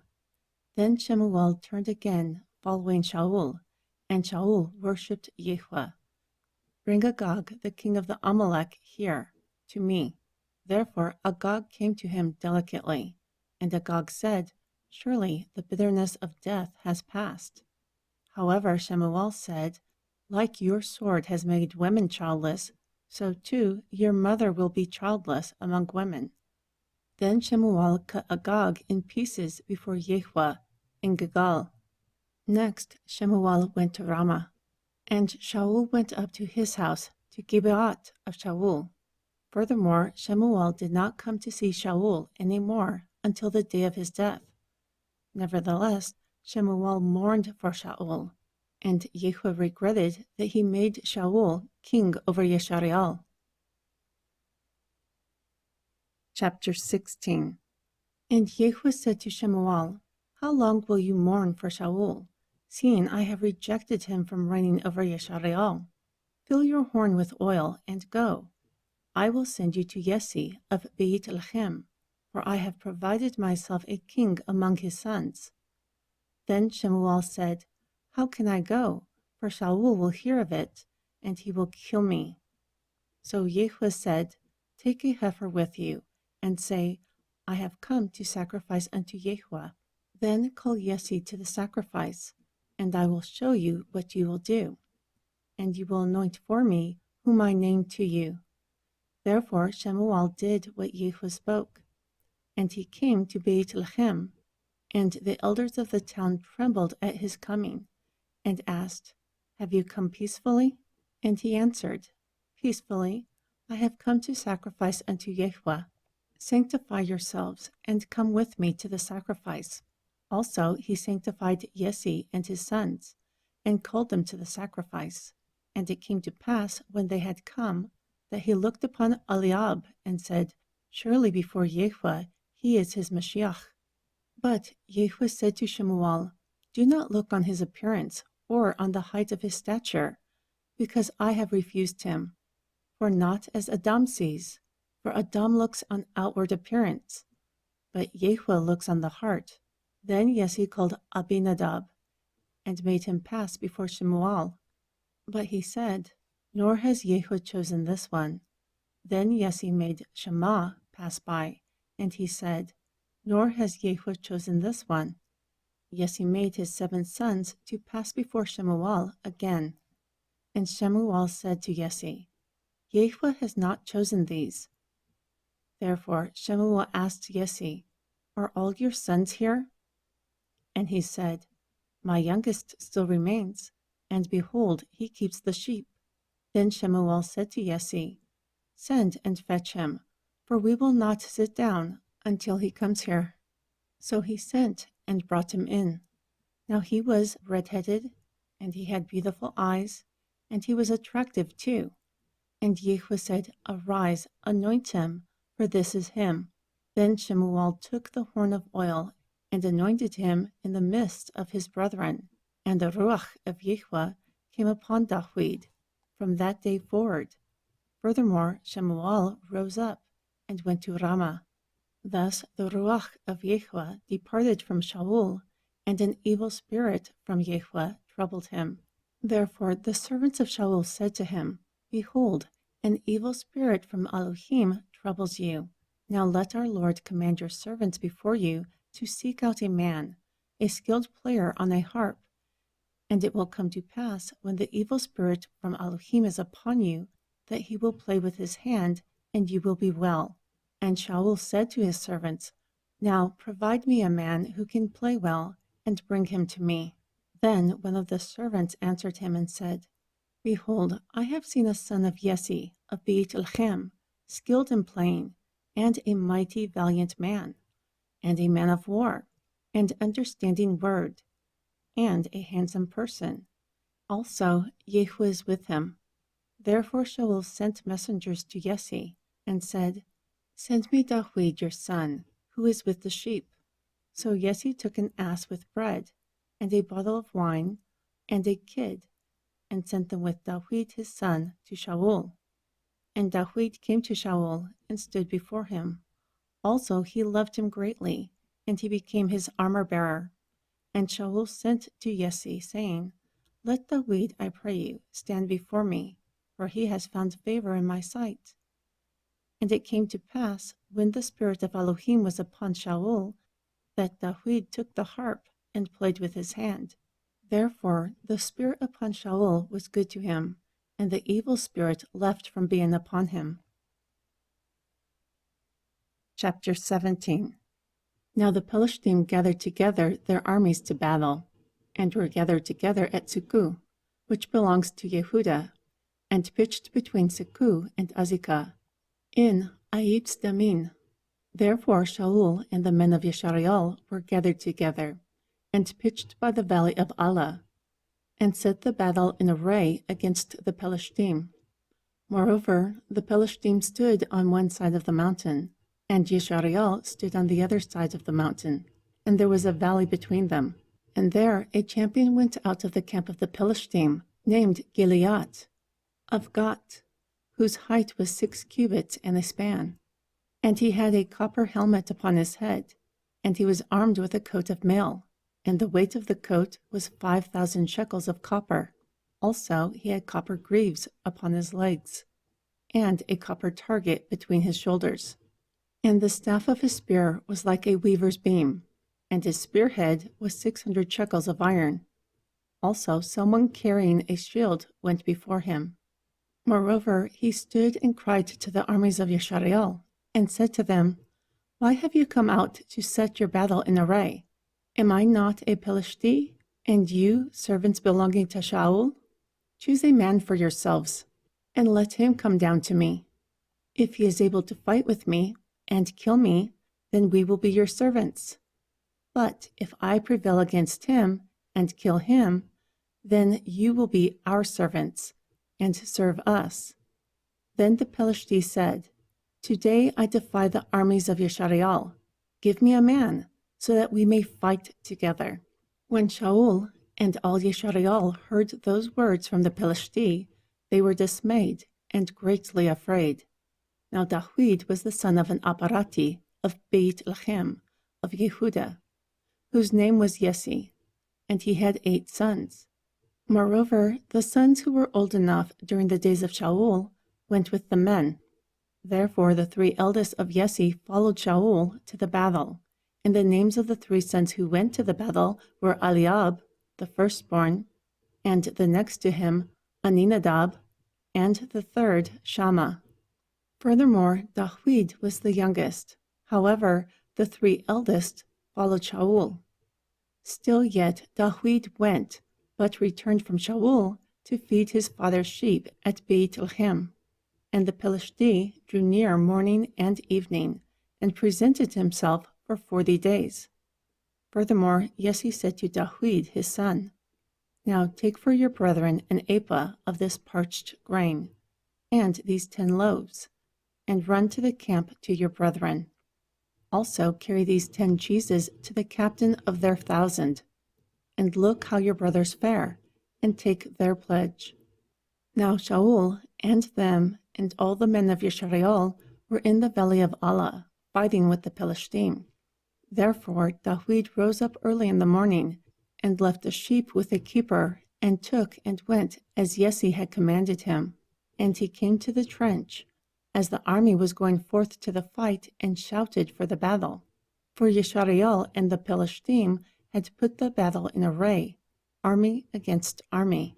So Dawid left his carriage in the hand of a carriage keeper, and ran into the army, and came and saluted his brethren. And as he talked to them there, behold, the champion of the Pelishtim, whose name was Gilead of Gath, came up out of the armies of the Pelishtim, and spoke according to the same words. And David heard them. Moreover, all the men of Yashareel, when they saw the man, fled from him, and were very afraid. And the men of Yashareel said, Have you seen this man who has come up? Surely he has come up to defy Yashareel, and it will be that the man who kills him, the king will enrich him with great riches, and will give him his daughter, and make the house of his father free in Yashareel. Then David spoke to the men who stood by him. What will be done to the man who kills this Pelishti, and takes away the reproach from Yashareel? For who is this uncircumcised Pelishti, that he should defy the armies of the living Elohim? And the people answered him, saying, According to this manner it will be done to the man who kills him. And when he spoke to the men, Eliab, his eldest brother, heard, and the anger of Eliab was kindled against David, and he said, Why have you come down here? And with whom have you left those few sheep in the wilderness? I know your pride and the naughtiness of your heart, for you have come down so that you might see the battle. But David said, What have I done now? There is no cause. Therefore he turned from him toward another, and spoke in the same way. And the people answered him again in the same way as before. And when the words that David spoke were heard, they repeated them before Shaul, and he sent for him. Therefore David said to Shaul, Let no man's heart fail because of him. Your servant will go and fight with this Pelishti. However, Shaul said to David, You are not able to go against this Pelishti to fight with him, for you are a youth, and he is a man of war from his youth. Then David said to Shaul, Your servant keeps the sheep of his father. And there came a lion and a bear, and took a lamb out of the flock. And I went after him, and struck him, and delivered it out of his mouth. And when he rose up against me, I caught his beard, and struck him, and slew him, the lion and the bear also. Therefore this uncircumcised Pelishti will be like one of them, seeing that he has defied the armies of the living Elohim. Then David said, Yahweh has delivered me out of the paw of the lion, and out of the paw of the bear. He will deliver me out of the hand of this Pelishti. Therefore Shaul said to David, Go, and may Yahweh be with you. Then Shaul armed David with his armor, and put a copper helmet upon his head, and he armed him with a coat of mail. Also David bound his sword to his armor. However, he hesitated to go, for he had not tested them. So David said to Shaul, I cannot go with these, for I have not tested them. Therefore David took them off of himself. Next he took his staff in his hand, and chose himself 5 smooth stones out of the brook, and put them in the shepherd's bag that he had, and his sling in his hand. And he drew near to the Pelishti, and the Pelishti came on and drew near to David. And the man who carried the shield was before him. And when the Pelishti looked around and saw David, he disdained him, for he was a youth, and a redhead, and fair to behold. Therefore the Pelishti said to David, Am I a dog that you come to me with sticks? Then the Pelishti cursed David by his deities. And the Pelishti said to David, Come to me, and I will give your flesh to the birds of the air and the beasts of the field. So David said to the Pelishti, You come to me with a sword and a spear and a shield, but I come to you in the name of Yahweh of hosts, the Elohim of the armies of Yashareel, whom you have defied. Today Yahweh will deliver you into my hand, and I will strike you, and I will take your head from you. And today I will give the carcasses of the army of the Pelishtim to the birds of the air, and to the wild beasts of the earth, so that the entire earth may know that there is an Elohim in Yashareel. Then everyone assembled will know that it was not by a sword or spear. Yahweh is the salvation, For to Yahweh this battle has come, and Yahweh has given you into our hands. And it came to pass when the Philistine arose and came and drew near to David, that David hurried and ran towards the army to meet the Philistine.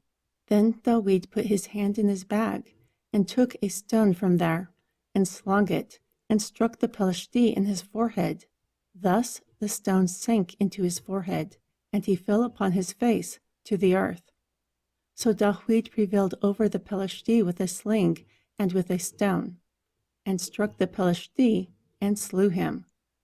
And there was no sword in the hand of David. Then David ran and stood upon the Philistine, and took his sword, and drew it out of its sheath, and slew him, and cut off his head with it. And when the Philistines saw that their champion was dead, they fled. Then the men of Yisrael and of Yehudah arose, and shouted, and pursued the Philistine, until they came to the valley, and to the gates of Akron. And the wounded of the Philistine fell down by the way, to Shuarim, even to Gat, and to Akron. Then the children of Yisrael returned from chasing after the Philistine, and they plundered their tents. Furthermore, David took the head of the Philistine, and brought it to Jerusalem, and he put his armor in his tent. And when Shaul saw David go forth against the Philistine, he asked Abner, whose son is this youth? And Abner said, As your soul lives, O king, I cannot say.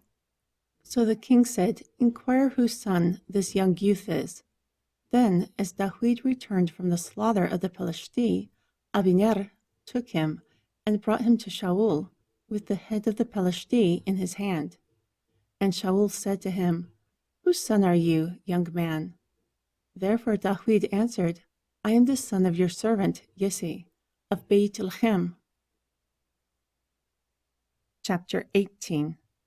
And it came to pass, when he had made an end of speaking to Shaul, that the soul of Jehonatan was knit with the soul of David, and Jehonatan loved him like his own soul.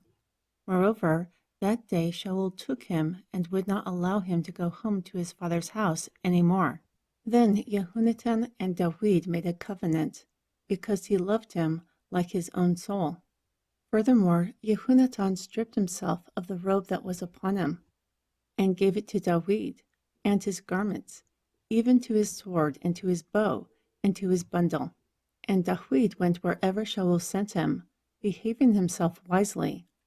And Shaul set him over the men of war, and he was accepted in the sight of all the people, also in the sight of Shaul's servants.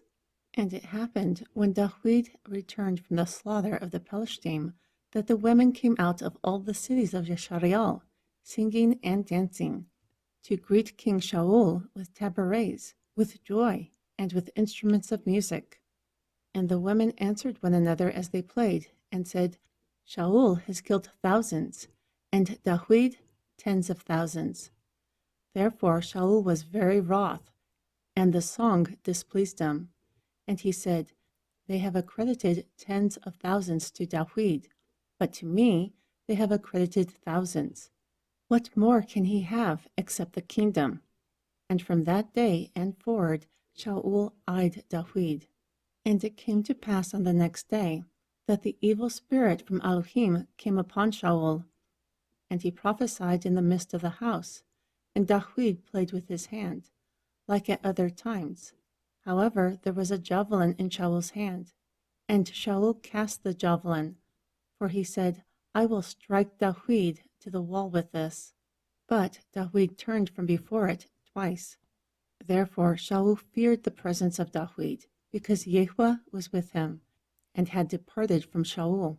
So Shaul removed him from being around him, and made him a captain over 1,000. Furthermore, he went out and came in before the people, and David behaved wisely in all his ways, and Yahweh was with him. Moreover, when Shaul saw that he behaved very wise, then he feared him even more. But all Yisrael and Yehudah loved David, because he went out and came in before them. So Shaul said to David, Behold my eldest daughter Merab. I will give her to you for a wife. Only be valiant for me, and fight the battles of Yahweh. For Shaul said, Let not my hand be upon him, but let the hand of the Pelishtim be upon him. And David said to Shaul, Who am I, and what is my life, and my father's family in Yisrael, that I should be the son-in-law of a king? However, during the time when Merab, the daughter of Shaul, should have been given to David, that she was given to Adriel the Mecholati for a wife. Yet Michal, the daughter of Shaul, loved David, and they told Shaul, and this pleased him. Therefore Shaul said, I will give her to him, so that she may be a trap for him, and that the hand of the Pelishtim may be against him. Then Shaul said to David, Today you will become my son-in-law with the second.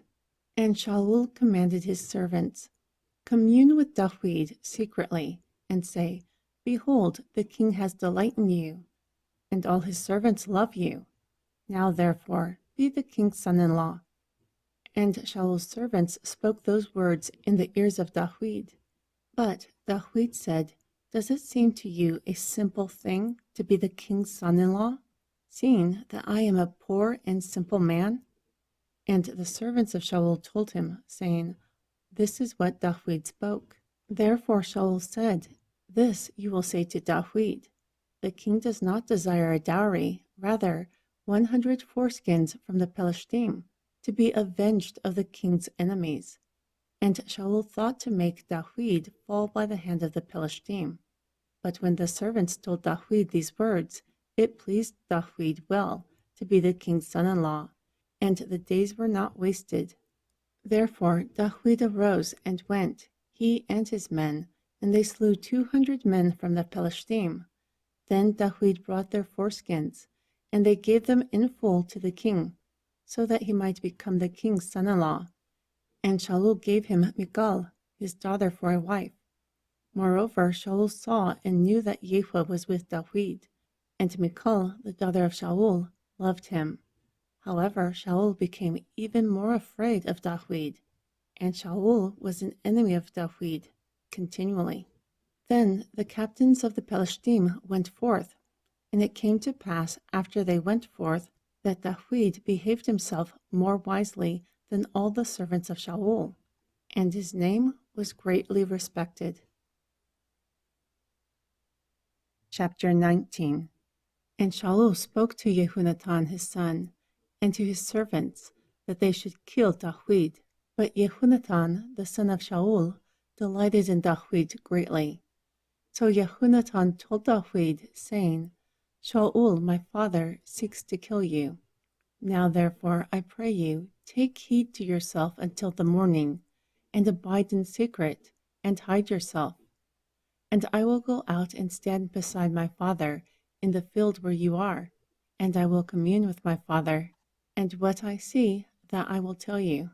Therefore Jehonatan spoke good of David to Shaul his father, and said to him, Do not let the king sin against his servant, because he has not sinned against you, and because his works towards you are very good. For he has put his life in his hand. Also, Yahweh has worked a great salvation for all Yisrael. You saw it, and rejoiced. Why then would you sin against innocent blood, to slay David without a cause? Therefore Shaul hearkened to the voice of Jehonatan, and Shaul swore, As Yahweh lives, he will not be slain. Then Jehonatan called David, and Jehonatan showed him all these things. And Jehonatan brought David to Shaul, and he was in his presence like before. Furthermore, there was war again, and David went out, and fought with the Pelishtim, and slew them with a great slaughter, and they fled before him. Then the evil spirit from Yahweh was upon Shaul, as he sat in his house with a javelin in his hand, and David played with his hand. And Shaul sought to strike David even to the wall with the javelin, but he slipped away out of Shaul's presence, and he struck the javelin into the wall. Moreover, David fled, and escaped that night. However, Shaul sent messengers to the house of David to watch him and to slay him in the morning. But Michal, the wife of David, told him, saying, "If you do not save your life tonight, tomorrow you will be killed." So Michal let David down through the window, and he went and fled and escaped. And Michal took a figure and laid it in the bed, and put a pillow of goat hair for a head, and covered it with a cloth. And when Shaul sent messengers to take David, she said, "He is sick." However, Shaul sent the messengers again to see David, saying, "Bring him up to me from bed, so I may slay him." And when the messengers had come in, behold, a figure was in the bed with a pillow of goat hair for his head. Therefore Shaul asked Michal, "Why have you deceived me like this, and sent my enemy away, so that he has escaped?" And Michal answered Shaul, "He said to me, 'Let me go. Why should I kill you?'" Therefore David fled and escaped, and came to Shemuel at Ramah, and told him all that Shaul had done to him. So he and Shemuel went and dwelt in Nuit. And it was told to Shaul, saying, "Behold, David is in Nuit, in Ramah." So Shaul sent messengers to take David. And when they saw the company of prophets prophesying, and Shemuel appointed to stand over them, the Ruach of Elohim came upon the messengers of Shaul, and they prophesied also. And when this was told to Shaul, he sent other messengers, and they prophesied likewise. So Shaul sent messengers again, a third time, and they prophesied too. Lastly, he went to Ramah also, and he came to a great well that is in Shaku. And he asked and said, "Where is Shemuel and David?" And it was said, "Behold, they are in Nuit, in Ramah." Then he went there to Nuit, in Ramah, and the Ruach of Elohim was upon him also. And he went on and prophesied, until he came to Nuit in Ramah. Then he also stripped off his clothes, and prophesied before Shemuel in a similar manner. Then he lay down naked all that day and night. Therefore they ask, "Is Shaul among the prophets also?" Chapter 20. And David fled from Nuit to Ramah. Then he came before Jehunathan and said, "What have I done? What is my iniquity? And what is my sin before your father, such that he seeks my life?" Then he said to him, "Elohim forbid. You will not die. Behold, my father will do nothing, either great or small, unless he shows it to me. So why would my father hide this thing from me? It is not so." But David swore and said, "Surely your father knows that I have found grace in your eyes." Therefore he says, "Do not let Jehunathan know this, or else he will be grieved. But truly as Yahweh lives, and as my soul lives, there is only one step between me and death." Then Jehunathan said to David, "Whatever your soul desires, I will do it for you." Therefore David said to Jehunathan, "Behold, tomorrow is the new moon feast, and still I should sit with the king to eat. But let me go, so that I may hide myself in the field until the third evening.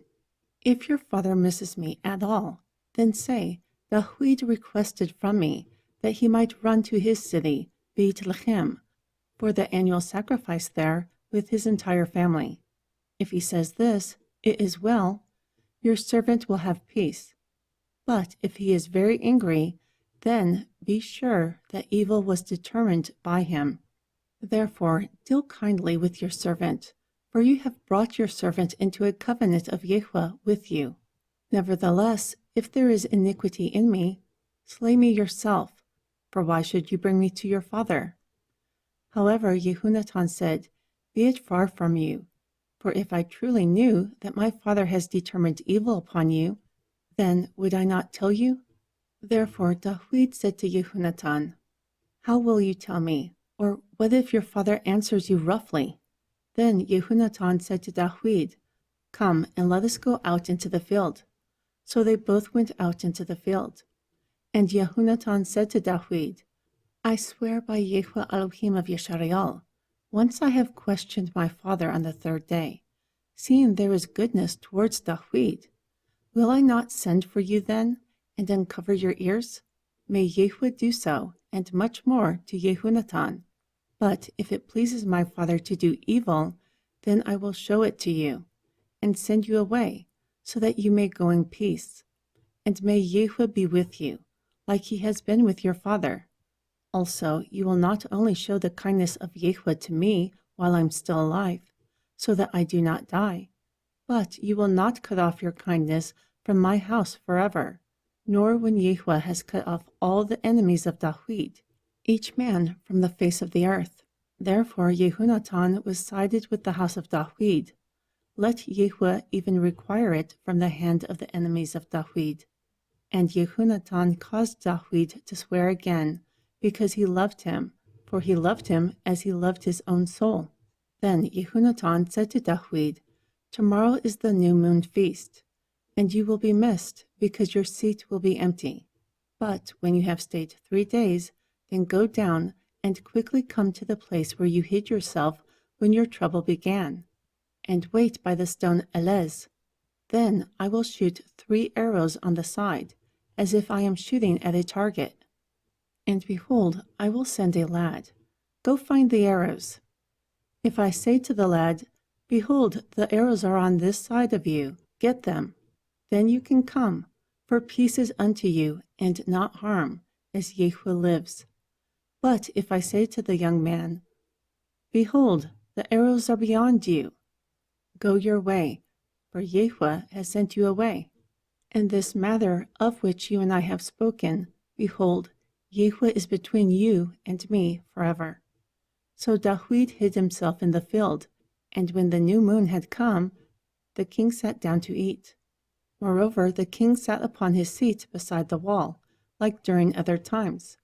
Also, Yehunatan was standing, and Abiner sat beside Shaul. However, the place of Dawid was empty.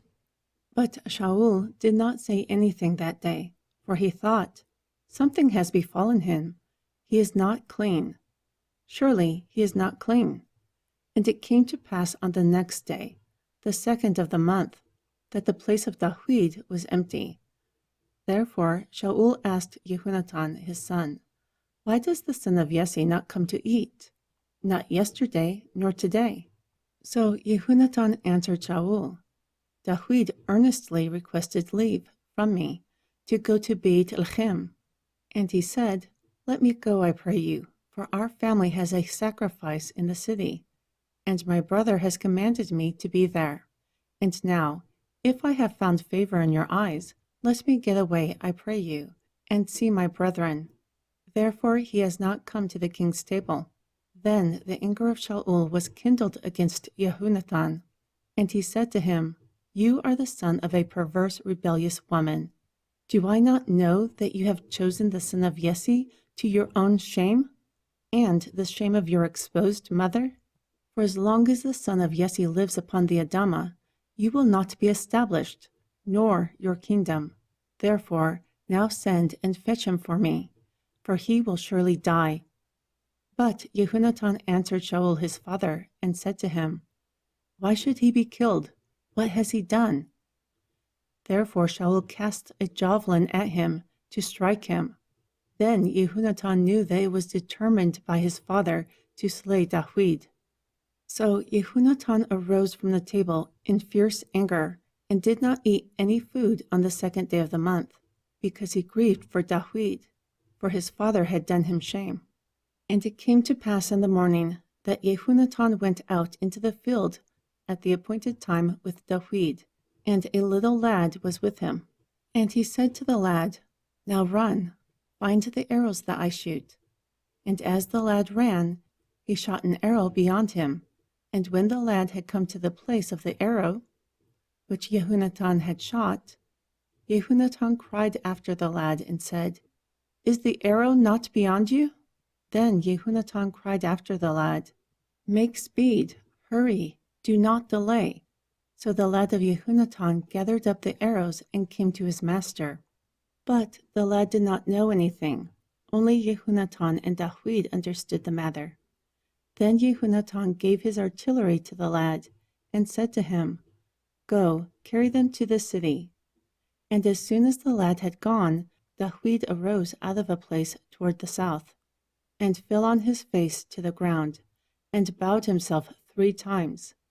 And they kissed each other, and they wept together. But Dawid wept the most.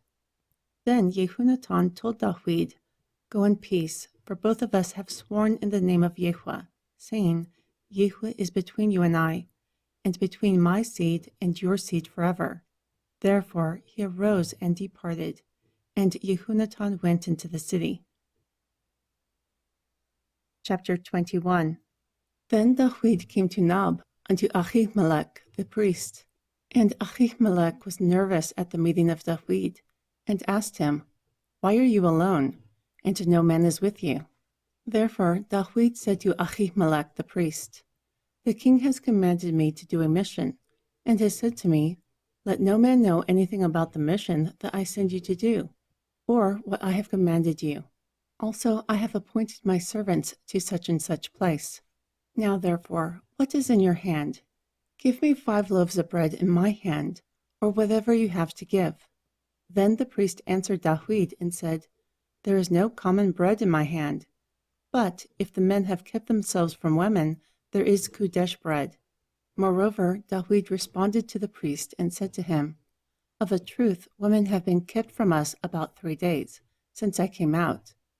And the vessels of the young men are Kadesh, in a common way, although today the vessel is Kadesh." So the priest gave him the Kadesh bread, for there was no bread except the showbread, which was taken from before Yahweh, to put fresh bread in the day that it was taken away. Now a certain man from the servants of Shaul was there that day, detained before Yahweh, and his name was Doeg, an Adumi. He was the best of the herdmen who belonged to Shaul. Furthermore, Dawid said to Ahimelech, "And is there not a spear or sword here in your hand? For I have not brought my sword nor my weapons with me, because the king's mission required haste." Therefore the priest said, "The sword of Gilat the Pelishti, who you killed in the valley of Allah, behold, it is here, wrapped in a cloth behind the ephod.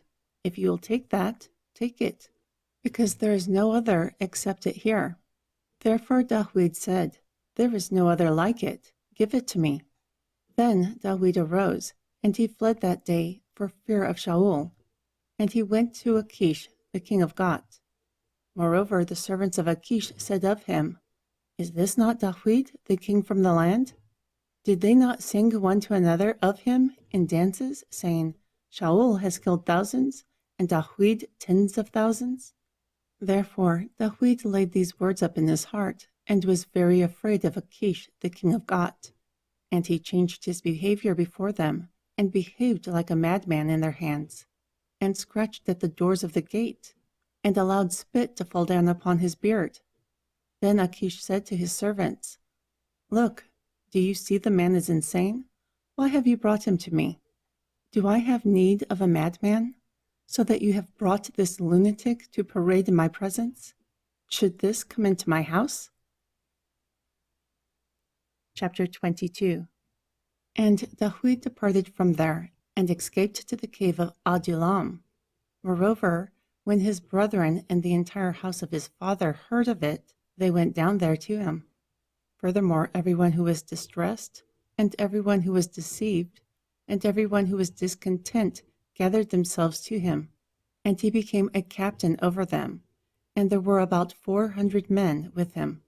Then Dawid went from there to Mitzpah of Moab, and said to the king of Moab, "I pray you, let my father and mother come to you, until I know what Elohim will do for me."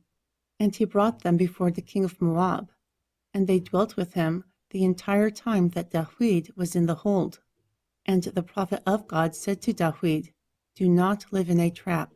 Depart and get yourself into the land of Yehudah." Then Dawid departed, and came to the forest of Harat. Now Shaul abode in Gibeot, under the tree of Ramah, having a spear in his hand, and all his servants were standing around him. When Shaul heard that Dawid was discovered, and the men who were with him, then Shaul said to his servants who stood around him, "Hear now, you Binyamini.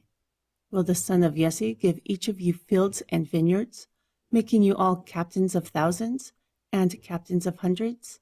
For all of you have conspired against me, and no one has shown me that my son has made a league with the son of Yesse.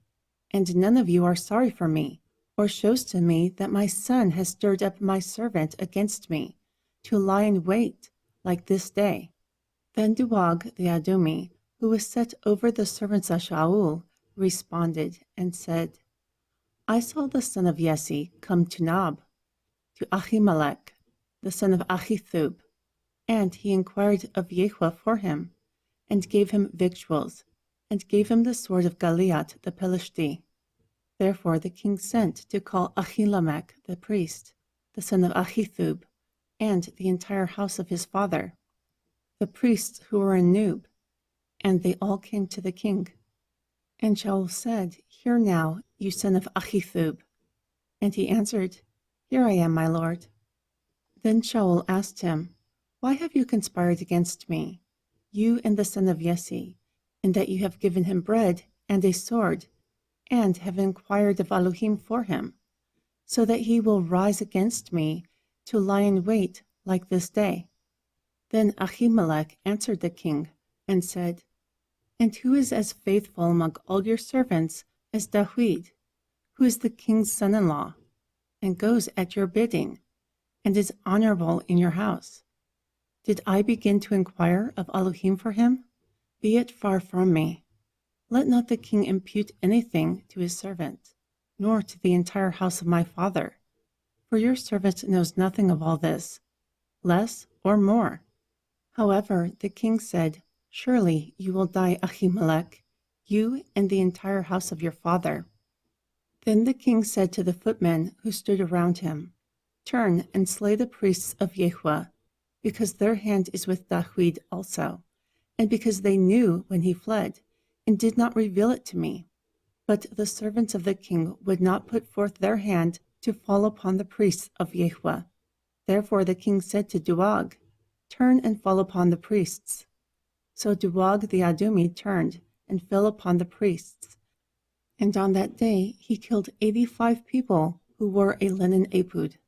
Furthermore, he struck Nob, the city of the priests, with the edge of the sword, both men and women, children and sucklings, and oxen and asses and sheep, with the edge of the sword. However, one of the sons of Ahimelech, the son of Ahithub, named Abiathar, escaped and fled after Dawid. Moreover, Abiathar showed Dawid that Saul had slain the priests of Yahweh.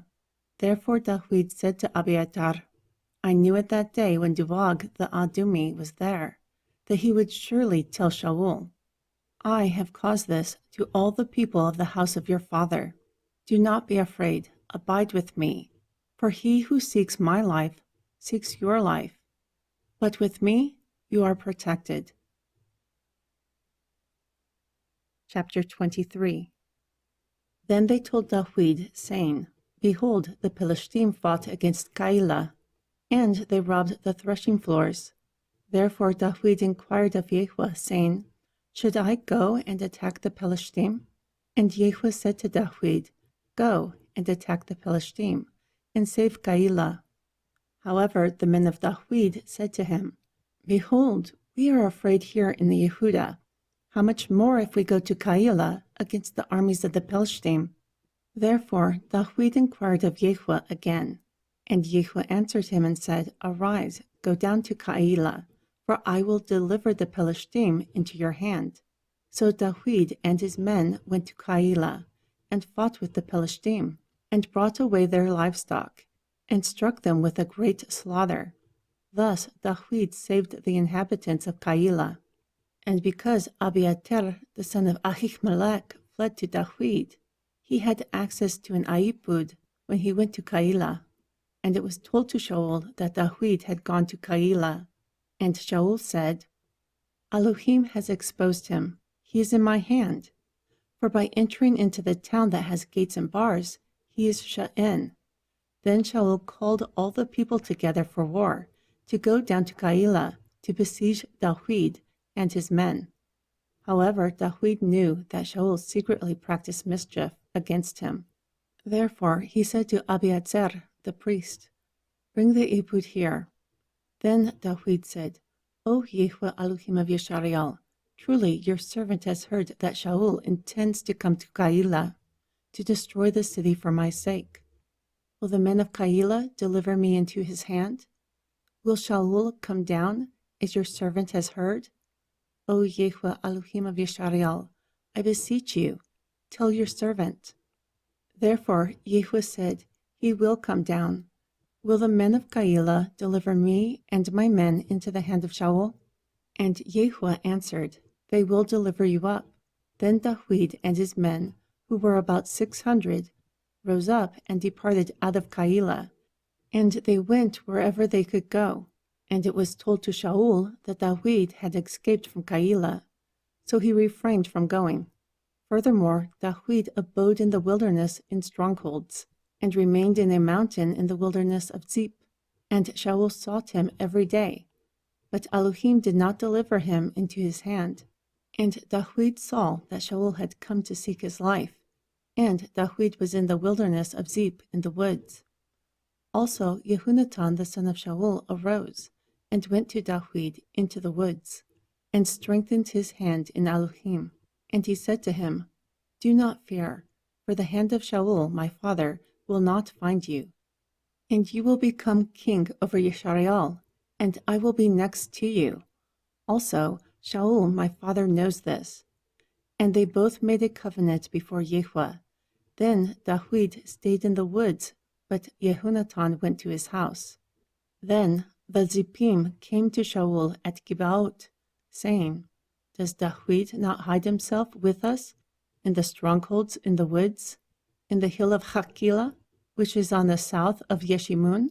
Now therefore, O king, come down according to all the desire of your soul, and our role will be to deliver him into the king's hand." Therefore Shaul said, "Blessed are you of Yahweh, for you have compassion on me. Go, I pray you, still prepare and learn, and see the place where he hides. Who has seen him there? For I have been told that he is very tricky. Therefore watch and discover all the secret places where he hides himself.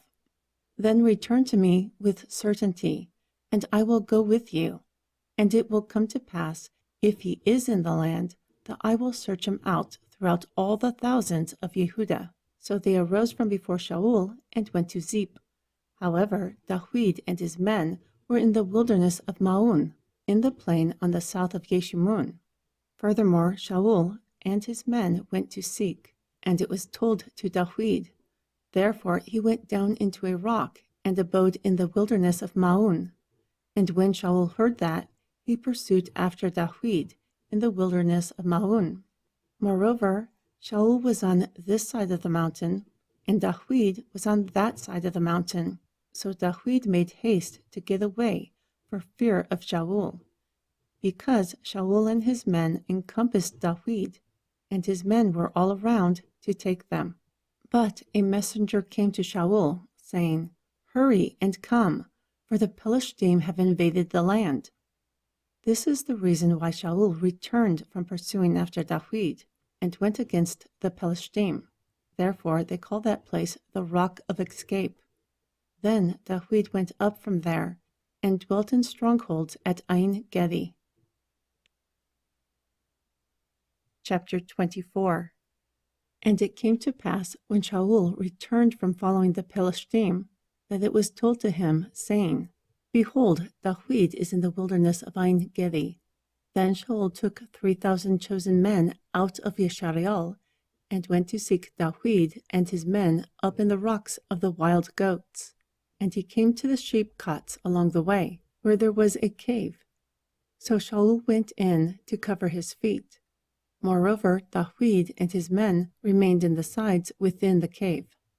So the men of David said to him, "Look, it's the day that Yahweh said to you, Behold, I will deliver your enemy into your hand, so that you may do to him as it seems good to you. Therefore David rose up and secretly cut off the skirt of the robe of Shaul. But afterward the heart of David struck him, because he had cut off the skirt of Shaul. And he said to his men, Yahweh forbid that I do this thing to my master, the Mashiach of Yahweh, to stretch forth my hand against him, seeing he is the anointed of Yahweh.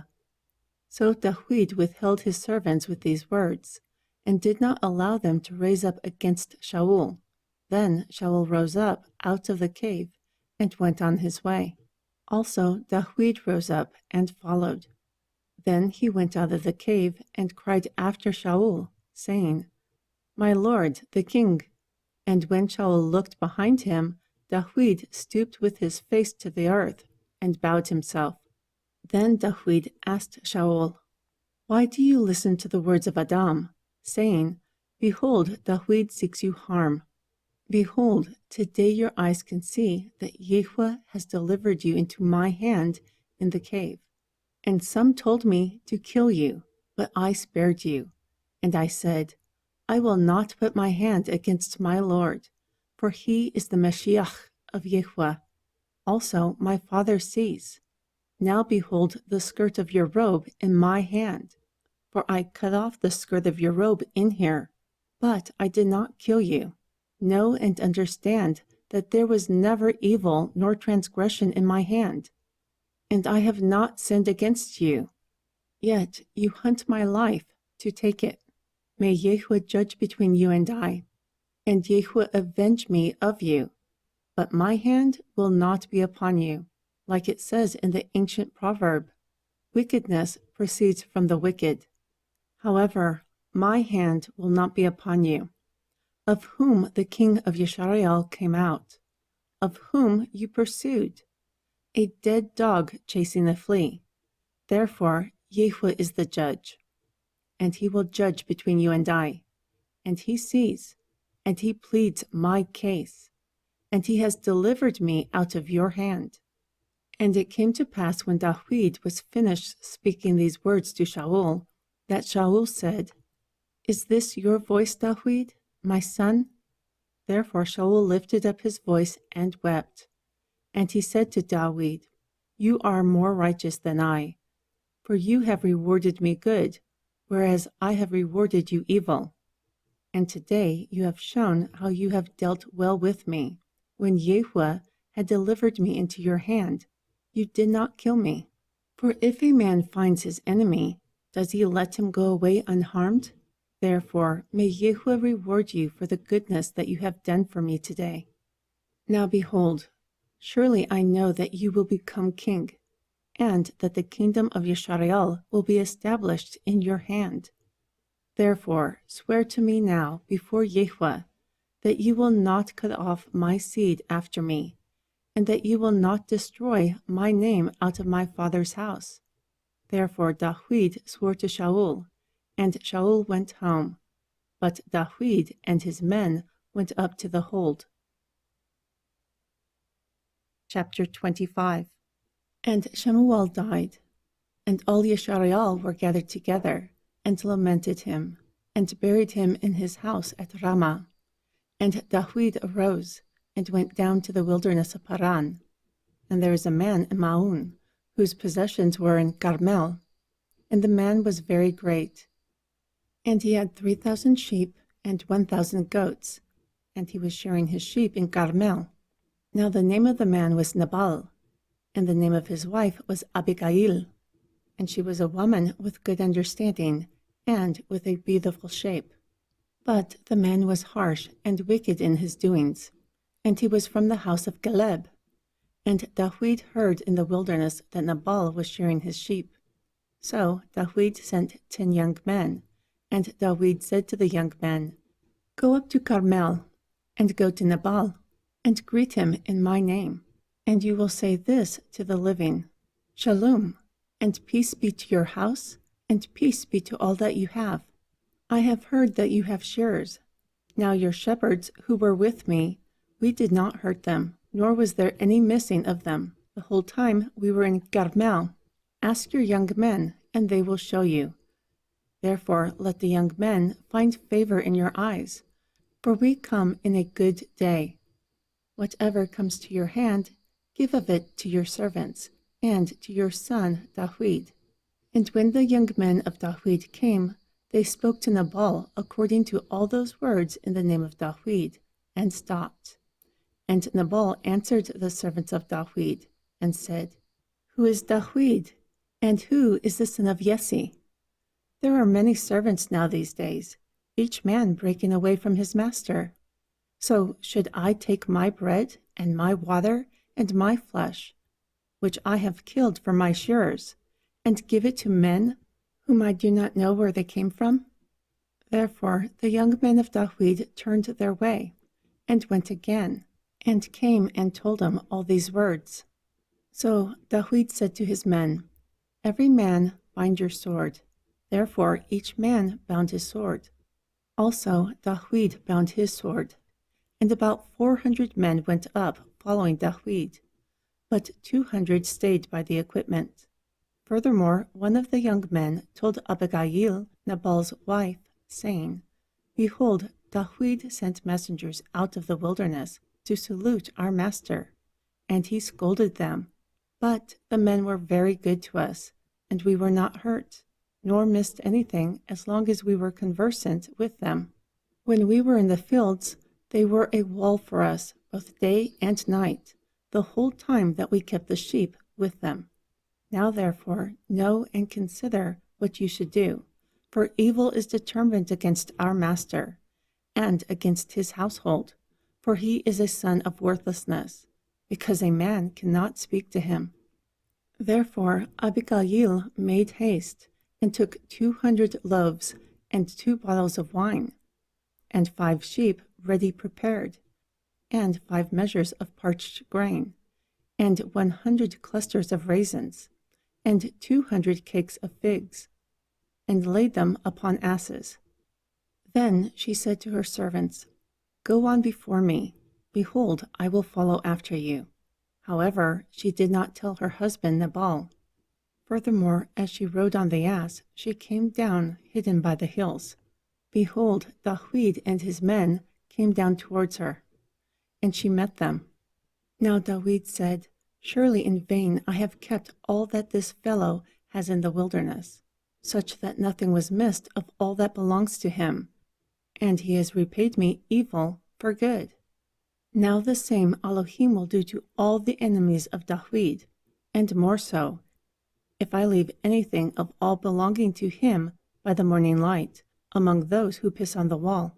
And when Abigail saw Dawid, she hurried and got off the ass, and fell before Dawid on her face, and bowed herself to the ground. Also she fell at his feet, and said, Upon me, my lord, the iniquity is mine. And let your handmaid, I pray you, speak in your audience, and hear the words of your handmaid. I pray you, do not let my lord regard this man of worthlessness, Nabal, for like his name is, so is he. Nabal is his name, and foolishness is within him. But I, your handmaid, did not see the young men of my lord, whom you sent. Now therefore, my lord, as Yahweh lives, and as your soul lives, seeing that Yahweh has withheld you from coming to shed blood, and from avenging yourself by your own hand, now let your enemies and those who seek evil to my lord be like Nabal. Now this blessing which your handmaid has brought to my lord, let it be given to the young men who follow my lord.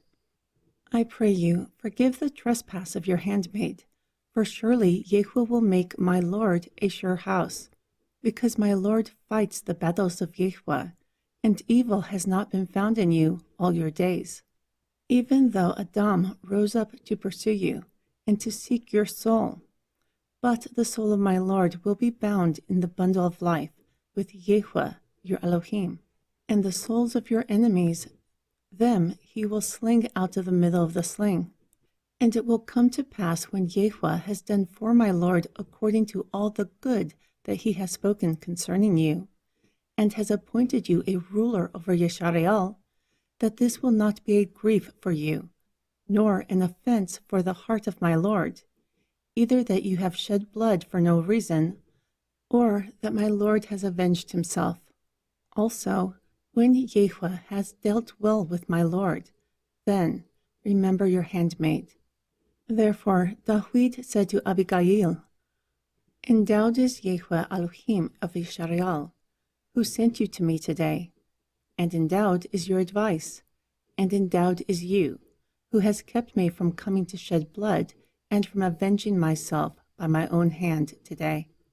For truly, as Yahweh Elohim of Yisrael lives, who has kept me back from hurting you, except you had hurried and come to meet me, surely there would not be anyone left of Nabal by the morning light among those who piss on the wall. Moreover, David received from her hand that which she had brought him, and said to her, Go up to your house in peace.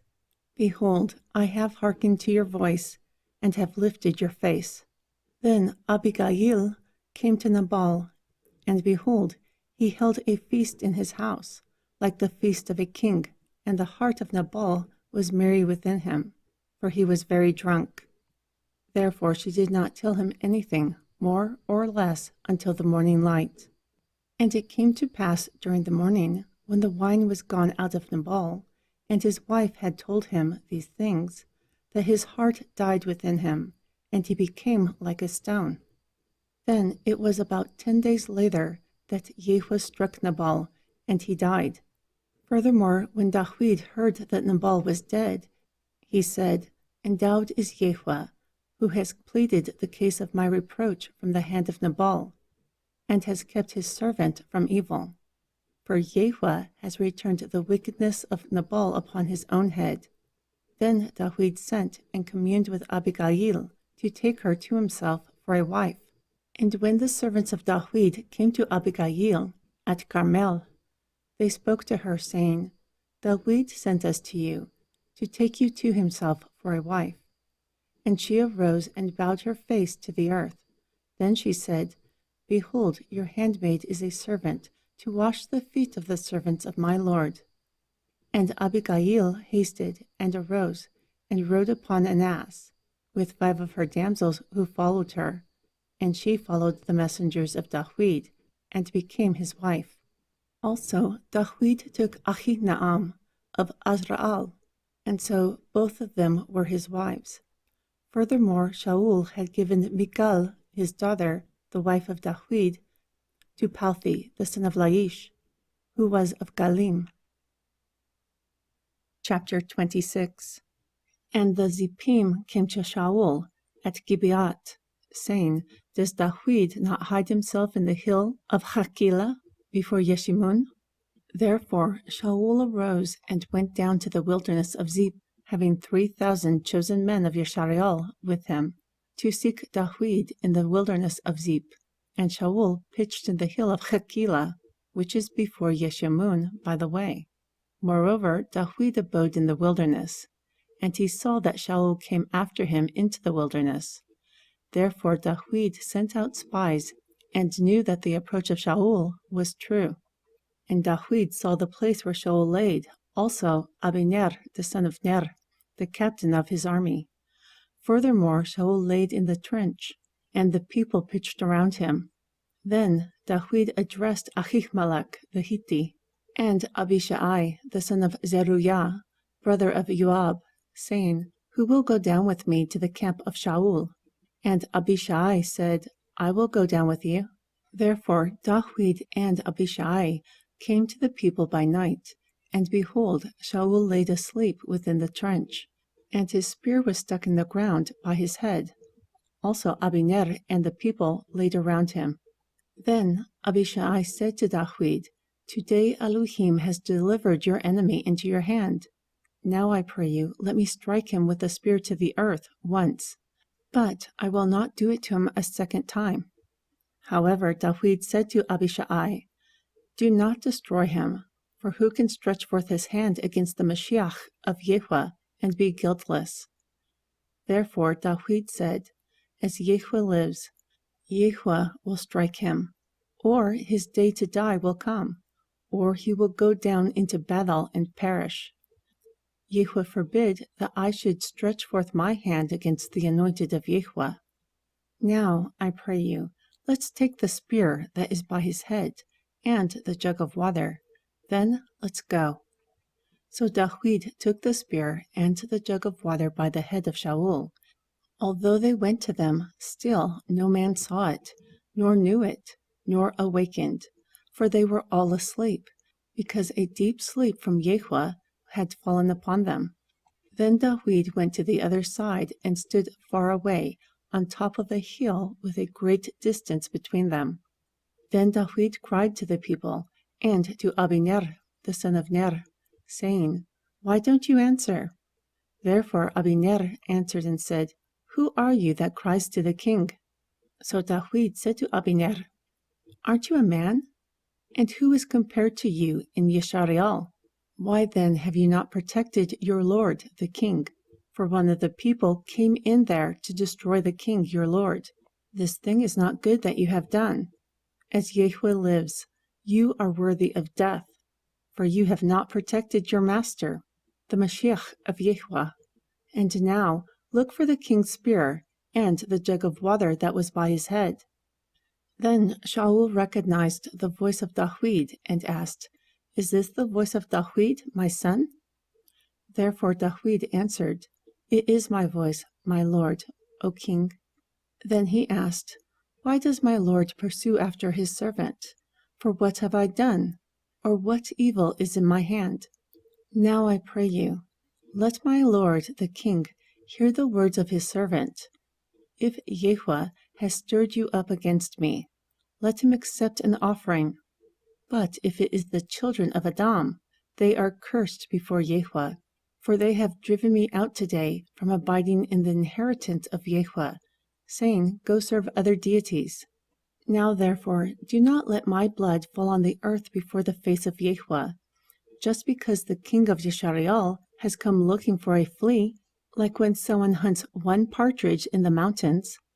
Then Shaul said, I have sinned. Return, Dawid, my son, for I will not harm you any more, because my soul was precious in your eyes today.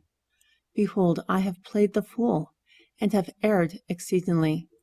Then Dawid answered and said, Behold, the king's spear. Now let one of your young men come over and fetch it. Yahweh renders to every man his righteousness and his faithfulness, and Yahweh delivered you into my hand today.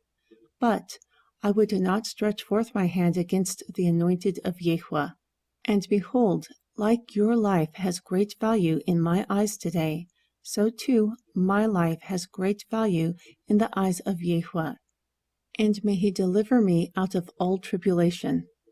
Then Shaul said to Dawid, Blessed are you, Dawid, my son. You will do great things, and also prevail. Therefore Dawid went on his way, and Shaul returned to his place. Chapter 27. And Dawid said in his heart, Now I will perish one day by the hand of Shaul. There is nothing better for me to do than that I quickly escape to the land of the Philistine. Then Shaul will become weary from seeking me throughout all the borders of Yeshareal, and I will escape out of his hand.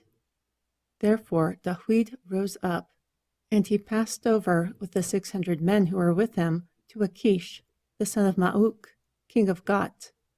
Furthermore, Dawid dwelt with Achish at Gat, he and his men, every man with his household. Dawid with his 2 wives, Ahinoam, the woman from Yezreel, and Abigail, the woman from Carmel, the wife of Nabal. And it was told to Shaul that Dawid fled to Gat. Therefore he did not seek him again any more. And Dawid said to Achish, Now if I have found favor in your eyes, let them give me a place in some town in the country, so that I may dwell there. For why should your servant dwell in the royal city with you? Then Achish gave him Ziklag that day. Therefore Ziklag pertains to the kings of Yehudah to this day. And the time that Dawid dwelt in the country of the Pelishtim was a full year and 4 months. Furthermore, Dawid and his men went up and invaded the Geshuri and the Gizri and the Amaleki, for these were the old inhabitants of the land, as you go to Shur, even to the land of the Mitzrayim. Moreover, Dawid struck the land, and did not leave a man nor woman alive. Also he took away the sheep, and the oxen, and the asses, and the camels, and the apparel. Then he returned and came to Achish. So Achish asked, "What path have you made today?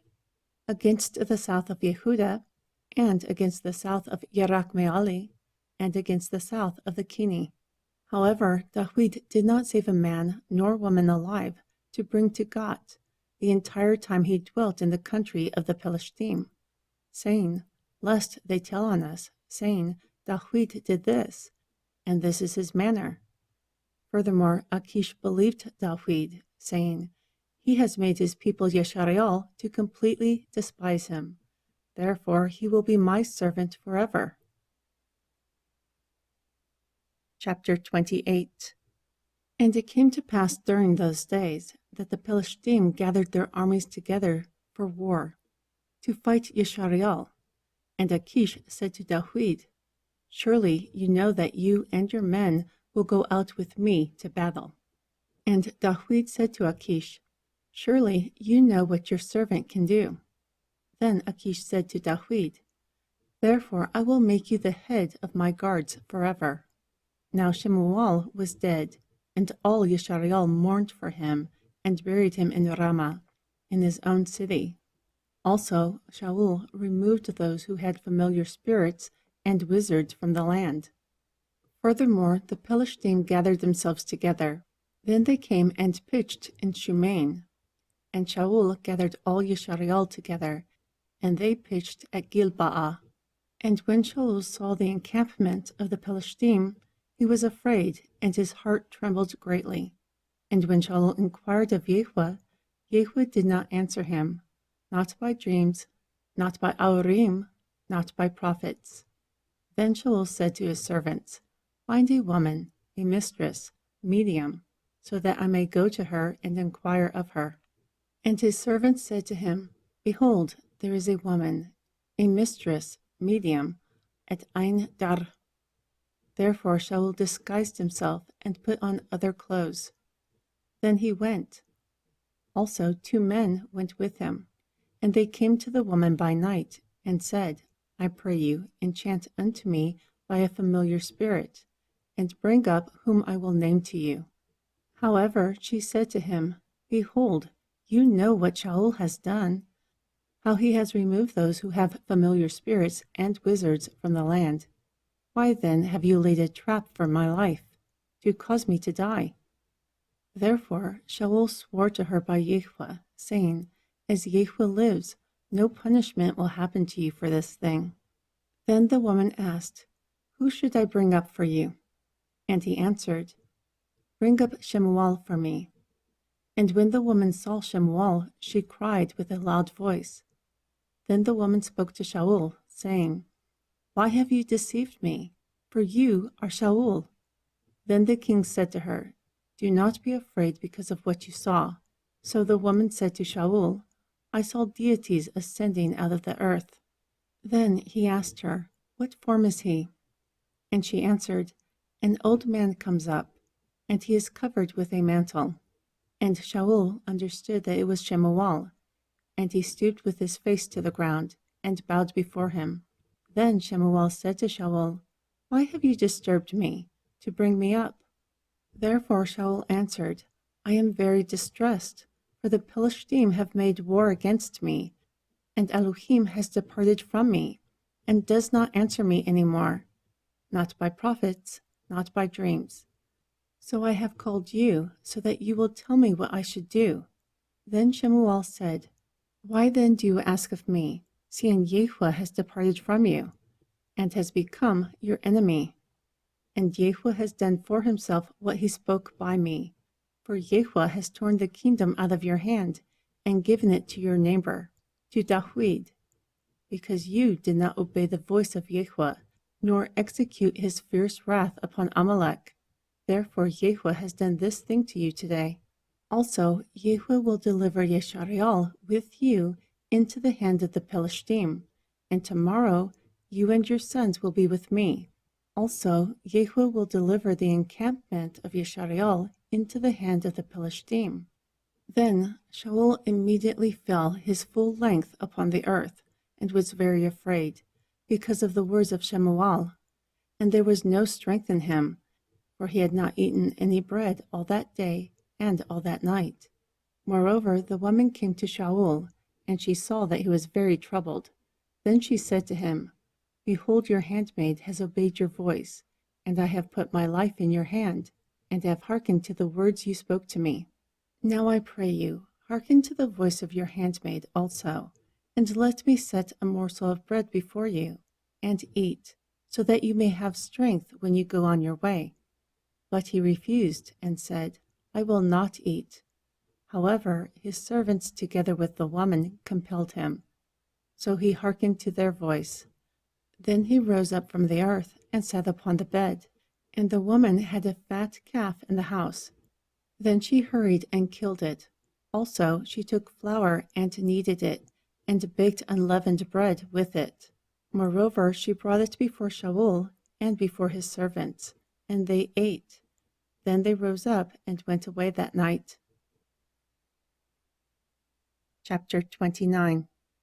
Now the Philistine gathered together all their armies to Aphek, and the Yeshareali pitched by a fountain which is in Yezreel.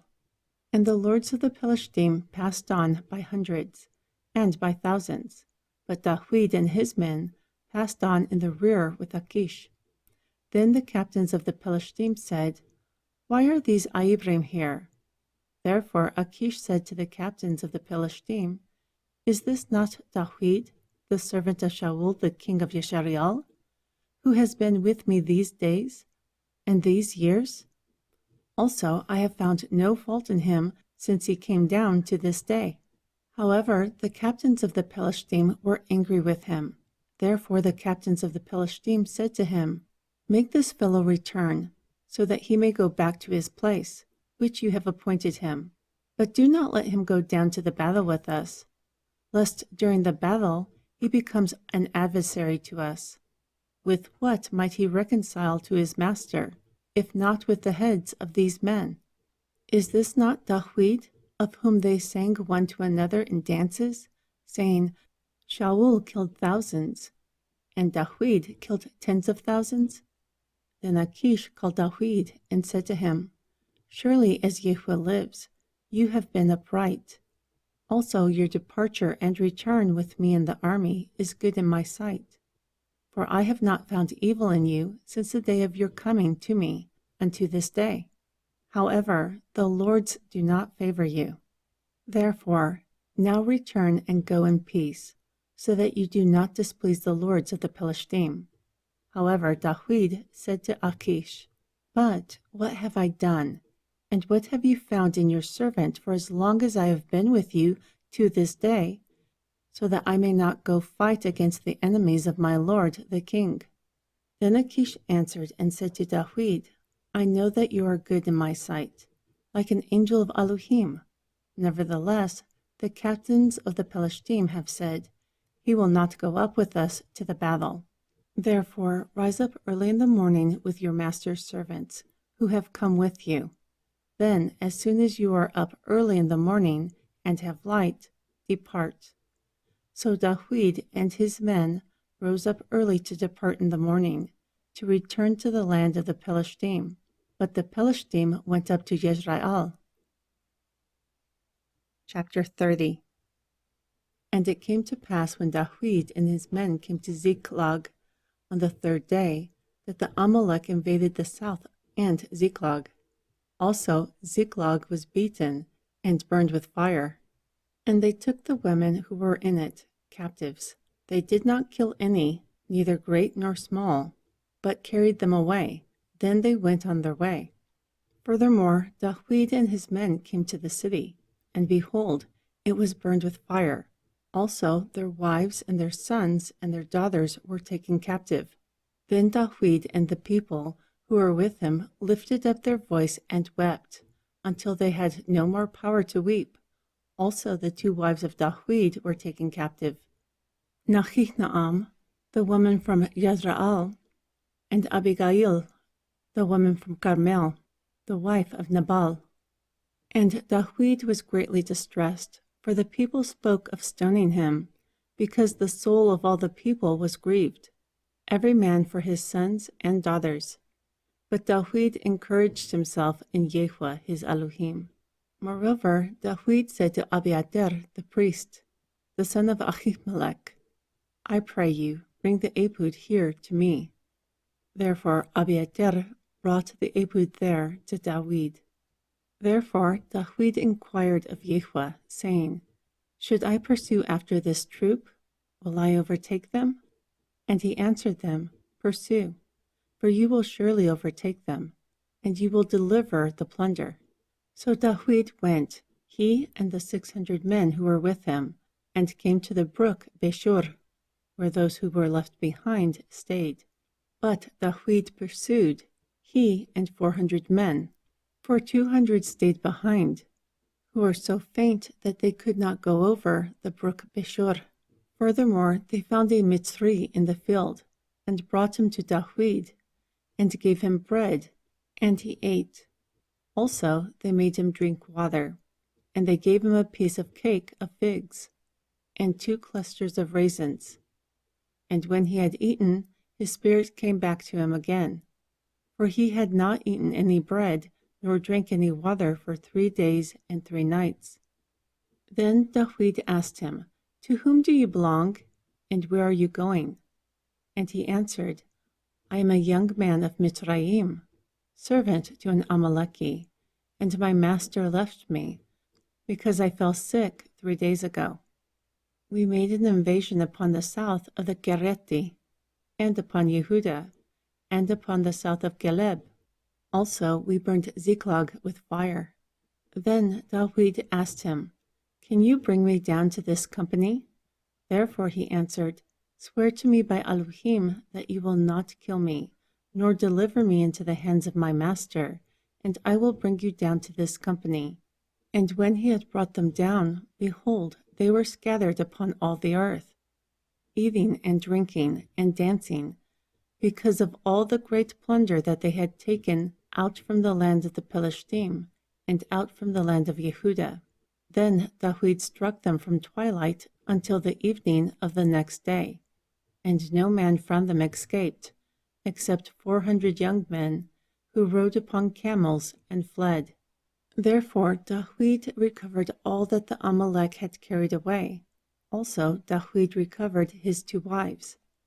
And there was nothing lacking of them, nor small nor great, nor sons nor daughters, nor plunder, nor anything that they had taken to themselves. Dawid recovered everything. Furthermore, Dawid took all the previous flocks and herds that they drove before this other livestock, and said, This is Dawid's plunder. Moreover, Dawid came to the 200 men, who were so faint that they could not follow Dawid, whom they also made to stay at the brook Besher. And they went to meet Dawid, and to meet the people who were with him. And when Dawid came near to the people, he saluted them. However, all the wicked and worthless men among those who went with Dawid responded and said, Because they did not go with us, we will not give them from the plunder that we have recovered, except to each man his wife and children, that they may lead away and depart.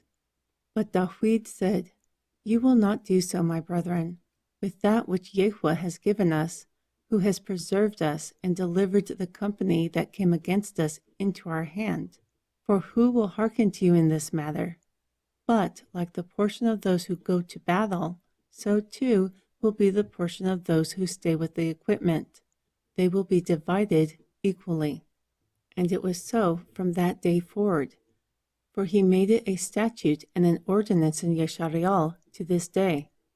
And when Dawid came to Ziklag, he sent from the plunder to the elders of Yehuda, to his friends, saying, Behold a present for you, of the plunder of the enemies of Yahweh, and to those who were in Beit Al, and to those who were in southern Ramut, and to those who were in Yeter, and to those who were in Awar, and to those who were in Chipmut, and to those who were in Ashdema'ah, and to those who were in Rakal, and to those who were in the cities of the Yerakamali, and to those who were in the cities of the Kini, and to those who were in Harma, and to those who were in Ashan, and to those who are in Atak, and to those who were in Hebron, and to all the places where Dawid and his men were known to roam.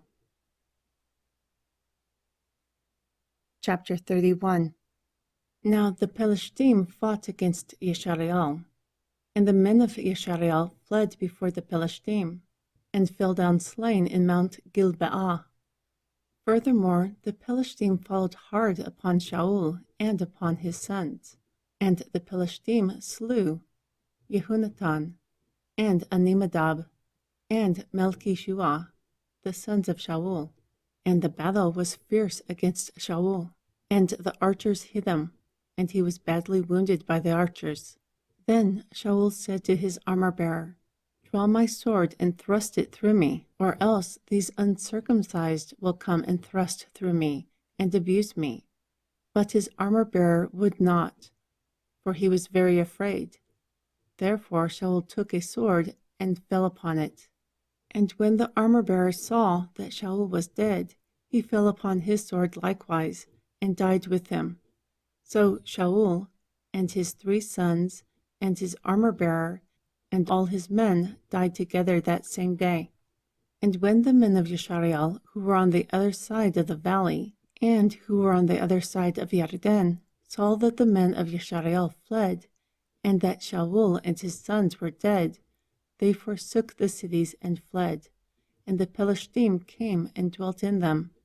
And it came to pass on the next day, when the Pelishtim came to strip the slain, that they found Shaul and his 3 sons fallen in Mount Gilbeah. Therefore they cut off his head and stripped off his armor, and sent it into the land of the Pelishtim round about, to publish it in the house of their idols, and among the people. Also they put his armor in the house of Ashtarut, and they fastened his body to the wall of Bashan. And when the inhabitants of Yabesh of Gilead heard of that which the Pelishtim had done to Shaul, all the valiant men arose, and went all night, and took the body of Shaul, and the bodies of his sons, from the wall of Bashan. Then they came to Yabesh, and burnt them there. Then they took their bones, and buried them under a tree at Yabesh, and fasted for 7 days.